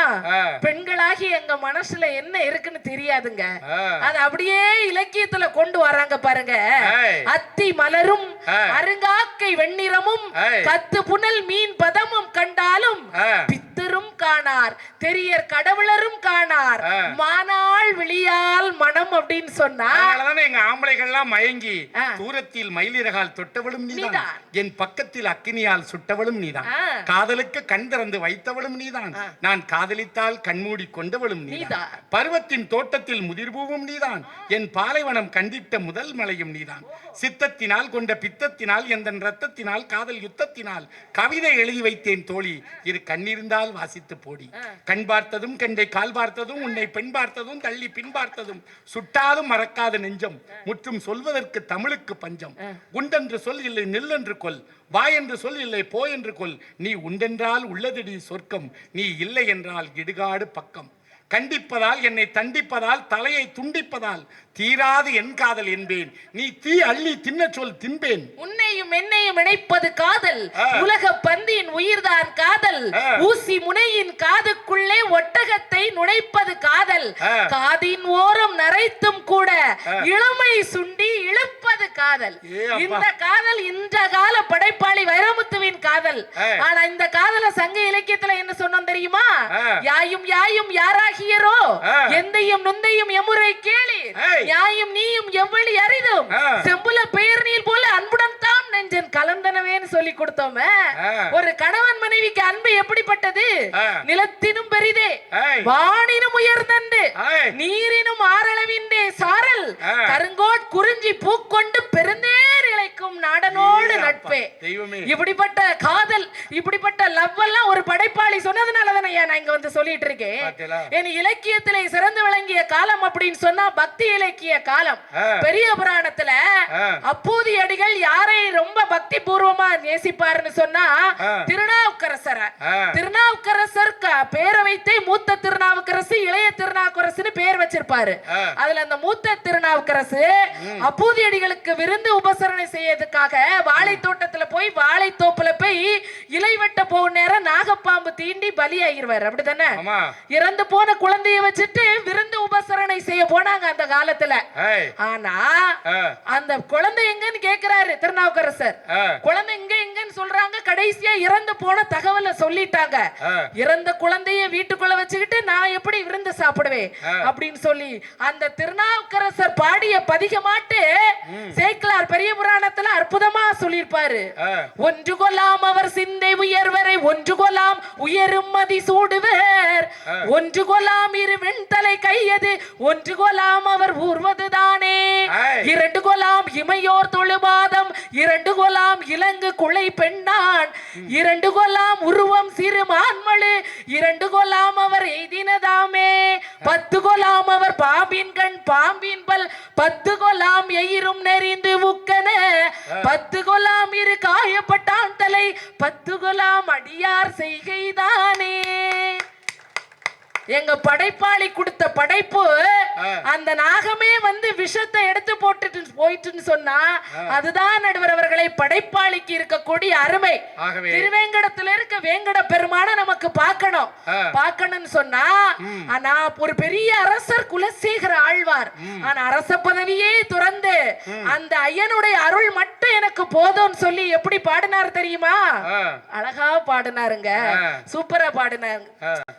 செடியாய வல்வினைகள் தீர்க்கும் திருமாலே, செடியாய வல்வினைகள் தீர்க்கும் திருமாலே, நெடியானே வேங்கடவா நீன் கோயிலின் வாசல், அடியாரும் வானவரும் அரம்பையரும் கிடந்து எங்கும் படியாய் கிடந்து உன் பவளவாய் காண்பேனே, உன் கோவிலின் வாசல் அடியாரும் வானவரும் அரம்பையரும் கிடந்து எங்கும் படியாய் கிடந்து உன் பவளவாய் காண்பேனே. இந்த படைப்பெல்லாம் மறக்க முடியுமா? படைப்பாளிய மறக்க முடியுமா? இவ்வளவு அழகா பேசக்கூடிய உங்களுக்கு இருக்கட்டு நடுவர், நடந்து போற பாதையில நான் படிக்கலாம் கிடப்பேன். உண்மையிலே ரொம்ப பெருமையா இருக்கு எனக்கு. திருக்கடை ஊரில் எழுதறியுள்ள அந்த அபிராமி பட்டருக்கு திங்கள் எழச் செய்த அந்த திரிபுர சுந்தரி அந்த பாடல், அபிராமி அந்தாதி பாடல் என்ன தெரியுமா? விழிக்கே அருளுண்டு, அபிராம வள்ளிக்கே வேதம் சொன்ன வழிக்கே வழிபட நெஞ்சுண்டு, எமக்கு அவளி கிடக்க பழிக்கே சுழண்டு வெம் பாவங்களை தீர்ந்து பால் நகர குளிக்கே அழுந்தும் பகைவர்த்தமோடு என்ன கூட்டியினியேன்னு சொன்ன உடனே அமாவாசை திதி கூட பௌர்ணமி திதி ஆயிடுச்சுன்னா அது ஒரு படைப்பாளியின் கையில் இருக்குது நடுவர்களே. ஆகவே நடுவர்களே, இறுதியாக நான் ஒன்றை மட்டும் சொல்லி நிறைவு செய்து கொள்கிறேன் நடுவர்களே. வணக்கம். நன்றி வணக்கத்தை தான் சொல்லி நிறைவு செய்து கொள்கிறேன் நடுவர்களே. எல்லாரும் எல்லா காப்பியங்கள் புது கவிதை எல்லாமே பேசினாங்க, எல்லாம் அற்புதமா பேசினாங்க. நம்முடைய அன்பு யாருக்கு அன்புக்கு மிகுதியாக பாத்தியப்பட்டது தெரியுமா? அம்மா அப்படிங்கிற ஒற்றை சொல்லை நம்ம மறக்க முடியாது. குடும்பமே வேண்டான்னு போன பட்டினத்தார் கூட தாய் இறந்த செய்தி கேட்டு என்ன சொன்னாரு? ஐயிரு திங்களாய் அங்கமெல்லாம் நொந்து பெற்று பையில் என்ற போதே பரிந்தெடுத்து செய்ய இருவை புறத்தில் ஏந்தி கனகமுலை தந்தாளை எப்பிறப்பில் காண்பேனே, நீ முந்தி தவம் கிடந்து 300 நாள் சுமந்து அந்தி பகலாய் சிவனை ஆதரித்து தொந்தி சரிய சுமந்து பெற்ற தாயார் தனக்கோ எரிய தளல் மூட்டுவேன், பட்டிலும் தொட்டிலும் மார்மேலும் தோள்மேலும் கட்டிலும் வைத்தன்னை காதலித்து முட்ட சிறகிலிட்டு காப்பாட்டி சீராட்டும் தாய்க்கா விறகிலிட்டு தீ மூட்டுவேன், சொல்லுவேன். நொந்து சுமந்து பெற்று நோவாமல் ஏந்தி முலை தந்தன்னை வளர்த்தெடுத்தாளாமே, அந்திப்பகலாய் கையிலே கொண்டன்னை காப்பாற்றும் தாய்க்கா விறகிலிட்டு தீ மூட்டுவேன். அரிசியோ நானிடுவேன் ஆத்தாள் தனக்கு, வரிசையிலிட்டு பார்த்து மகிழாமல் ருசியுள்ள தேனே அமிர்தமே செல்வ திறப்பிய பூமானே என்று அழைத்த வாய்க்கு இப்படிப்பட்ட தாய் பாசத்தை சொல்லக்கூடிய அந்த இலக்கியம் ஒரு படைப்பாளியின் மூலமாகத்தான் கொடுக்கப்பட்டது. ஆனை ஆயிரம் அமரிடை வென்ற மாணவனுக்கு உரைப்பது பரணி அப்படின்னு சொல்லியிருந்து அந்த பரணி இலக்கியத்துல தலைவன் போர்க்களத்துல போய் உளுந்து இறக்க போறாரு. தலைவி ஓடி போய் தலைவனை தாங்கி பிடிக்கிறா. தலைவிதான் முதல்ல கீழே விழுந்து இறந்து போறா. தலைவன் அதுக்கு அப்புறமா தான் அவக்கு மேல விழுந்து இறந்து போறா. இதுக்கு என்ன காரணம்னு ஜெயங்கொண்டார் அப்படி தன் குறிப்பை ஏற்றி சொல்றாரு. என்ன காரணம் தெரியுமா? அந்த தரையை என்ன சொல்லுவோம்? நிலமகள், பெண். அது ஒரு பெண். என்னுடைய புருஷன் இறக்கக்கூடிய தருவாயில கூட இன்னொரு விழுந்துடக்கூடாது. அதே மாதிரி எனக்கு முன்னால என்னுடைய கணவன் உயிரை மாய்த்து கொண்டு அங்க வானுலகத்தில் இருக்கக்கூடிய ரம்பை, ஊர்வசி அப்படிப்பட்ட பெண்கள்கிட்ட போய் கை கோர்த்திடக்கூடாதுன்னு ஆசைப்பட்ட பெண்கள் வாழ்ந்ததாக சொல்லக்கூடியது அந்த காலம். தரைமகள் தன் கொழுனன் உடல் தன்னை தன்னுடலால் தாங்கி விண்ணாட்டு மகளிர் உயிரை புணரா முன்னர் ஆவி ஒக்க விடுவாளை காண்மீன் காண்மீன் என்று சொன்னாங்களே. இப்படி பெண்மையை போற்றக்கூடிய இலக்கியங்களை தந்த படைப்பாளிகள், வீரத்தை சொல்லக்கூடிய இலக்கியங்களை தந்த படைப்பாளிகள், காதலை சொன்ன அந்த இலக்கிய தந்த படைப்பாளிகளால் தான் ஒரு இலக்கியம் என்றும் காலத்தை கடந்து நிலைத்து நிற்கிறது என்று சொல்லி வாய்ப்பிற்கு நன்றி பாராட்டி எனது உரையை நிறை செய்து இடம் சாருகிறேன். நன்றி, வணக்கம். அப்பா என்ன அருமையான பேச்சு அப்பா. அடமலை பெஞ்சு ஓஞ்ச மாதிரி இருக்கு. இதாங்க தமிழ் கடல்ங்கிறது. உண்மையிலே தமிழ் கடல். நம்ம நெல்லைக்கண்ணனையாவை நம்ம தமிழ் கடல்னு சொல்கிறோம். நான் அதை ஒன்றும் சொல்லலை, குறை சொல்லலை. ஆனால் இப்படி எத்தனை பேர் இருக்காங்க, அறியப்படாதவர்கள் எத்தனை பேர் இருக்காங்க பார்த்தீங்களா? நிறையா. அந்த அம்மா பேசுச்சுன்னா பேசிகிட்டே இருக்குங்க ஐயா. உண்மையிலே நான் இது பெருமைக்காக சொல்ல, என்னை மதித்து அவங்க உண்மையிலே இந்த அணியில் பேச வந்ததுக்கு நான் ரொம்ப பெருமையாக கருதுறேன். அப்படி நிறைய புத்தகங்களை படிக்கிறாங்க, நிறைய இலக்கியங்களை மனசுக்குள்ளே வச்சுருக்காங்க. பை ஹார்ட்ஸ் அப்படியே கொட்டும். அப்படி தேன் அருவி திரை எழும்பி வானின் வழி ஒழுகும் மாதிரி வார்த்தைகள் நான் முந்தி நீ முந்தின்னு உழுது பற்றியலாம் விட்டால் பேசிகிட்டே இருப்பாங்க. ரொம்ப சந்தோஷமாக இருக்குமா. உண்மையிலே பட்டிமன்றத்தை வெற்றி செம்மொழிக்கு 6 பேருமே கொண்டு வந்துட்டீங்க. ரொம்ப சந்தோஷமாக இருக்குது. இதில் என்ன தெரியுமா, உங்கள் எல்லாரையும் விடவும் ரொம்ப எளிய பேச்சாளர் நான் தான். என்னை மதித்து நீங்கள் வந்திருக்கீங்க. உங்களை ரொம்ப நான் போற்றி மகிழ்ந்தேன். ரொம்ப சந்தோஷம். இப்போ நிறைவு பேச்சாளர் என் அன்பு தங்கை இமல்டா அவர்கள். வாங்க. நான் சொல்லாததான் அவள் சொல்லிட்டா. எல்லா பெண்களும் அப்படி தான் சொல்லுவாங்க. நம்ம தான் அனுசரித்து போய்க்கணும் நீங்கள் ஆம்பளைங்க அப்படின்னா. அப்படி தான் என்ன செய்கிறாங்க நிறைய பேர் படைப்பாளிகள். நிறைய படைச்சி புத்தகங்களை வச்சுருக்காங்க. படிப்பாளிகள் நாம் என்ன செய்யணும், வாங்கணும், அதை படிக்கணும். பெய்யன பெய்யும் மழைன்னு சொன்னோம்ல, அதுக்கு சொல்ல வந்தவன அவ்வளோ சொல்லிட்டு கடைசியில் அதை மறந்துட்டேன். அப்போ ஆமாம் எப்போவுமே பார்த்தீங்களா, பெய்ய வேண்டிய நேரத்தில் பெய்யக்கூடிய மழை. இப்போ மழை ரொம்ப பெஞ்சாலும் ஒரே வெள்ளச்சதமாயிரும், பெய்யாமல் போனாலும் வறட்சி ஆகிடும். அப்போ அளவோடு பெய்யக்கூடிய மழை எப்படி பூமிக்கு பயன்படுமோ, விவசாயத்துக்கு எப்படி பயன்படுமோ, அது மாதிரி கணவன்கிட்ட எதிர்த்து பேசாமல் குடும்பம் நடத்தக்கூடிய பெண்ணு அந்த குடும்பத்துக்கு பயன்படுவாள். பெய்ய வேண்டிய நேரத்தில் பெய்கிற மழை மாதிரி அவா அப்படின்னு இப்போ ஒரே எழுதுறாங்க. அப்போ படிப்பாளிகள் நல்ல தரமாக இருக்காங்க. நல்ல படைப்புகளை என்ன செய்கிறாங்க, அவங்க நேசிக்கிறாங்க. என்னதான் படிப்பாளிகள் நிறைய படிக்கணும்னு ஆசைப்பட்டாலும் நல்ல படைப்புகள் வந்துச்சுன்னா என்ன செய்வாங்க, படிப்பாங்க. அதானங்க உண்மை. இப்போ நிறைய பேர் சாகித்ய அகாதமி விருது பெறாங்க. நிறைய புத்தகங்கள் எங்கள் ஐயாலாம் அவருடைய கலை பதிப்பகத்தின் சார்பாக ஏராளமான புத்தகங்களை வெளியிடுறாங்க. அது நல்லா இருக்குது. அதை போய் தானே அவருடைய படைப்பை பற்றி இன்னைக்கு நம்முடைய ஜபாஸ்டின் ஐயா பேசுகிறாங்க இல்லையா. நம்ம பாப்பாவடி செல்வமணி அவருடைய படைப்பு பேசப்படுது அப்படின்னா தரமாக இருக்குது. அவர் தரமாக எழுத போய் தான். ஏங்க சில பேர் சில புத்தகம் எழுதியிருக்காங்க ஐயா. ஐயா ராஜேந்திரன் ஐயா நல்லாசிரியர் உங்கள்கிட்ட சொல்லுவேன்.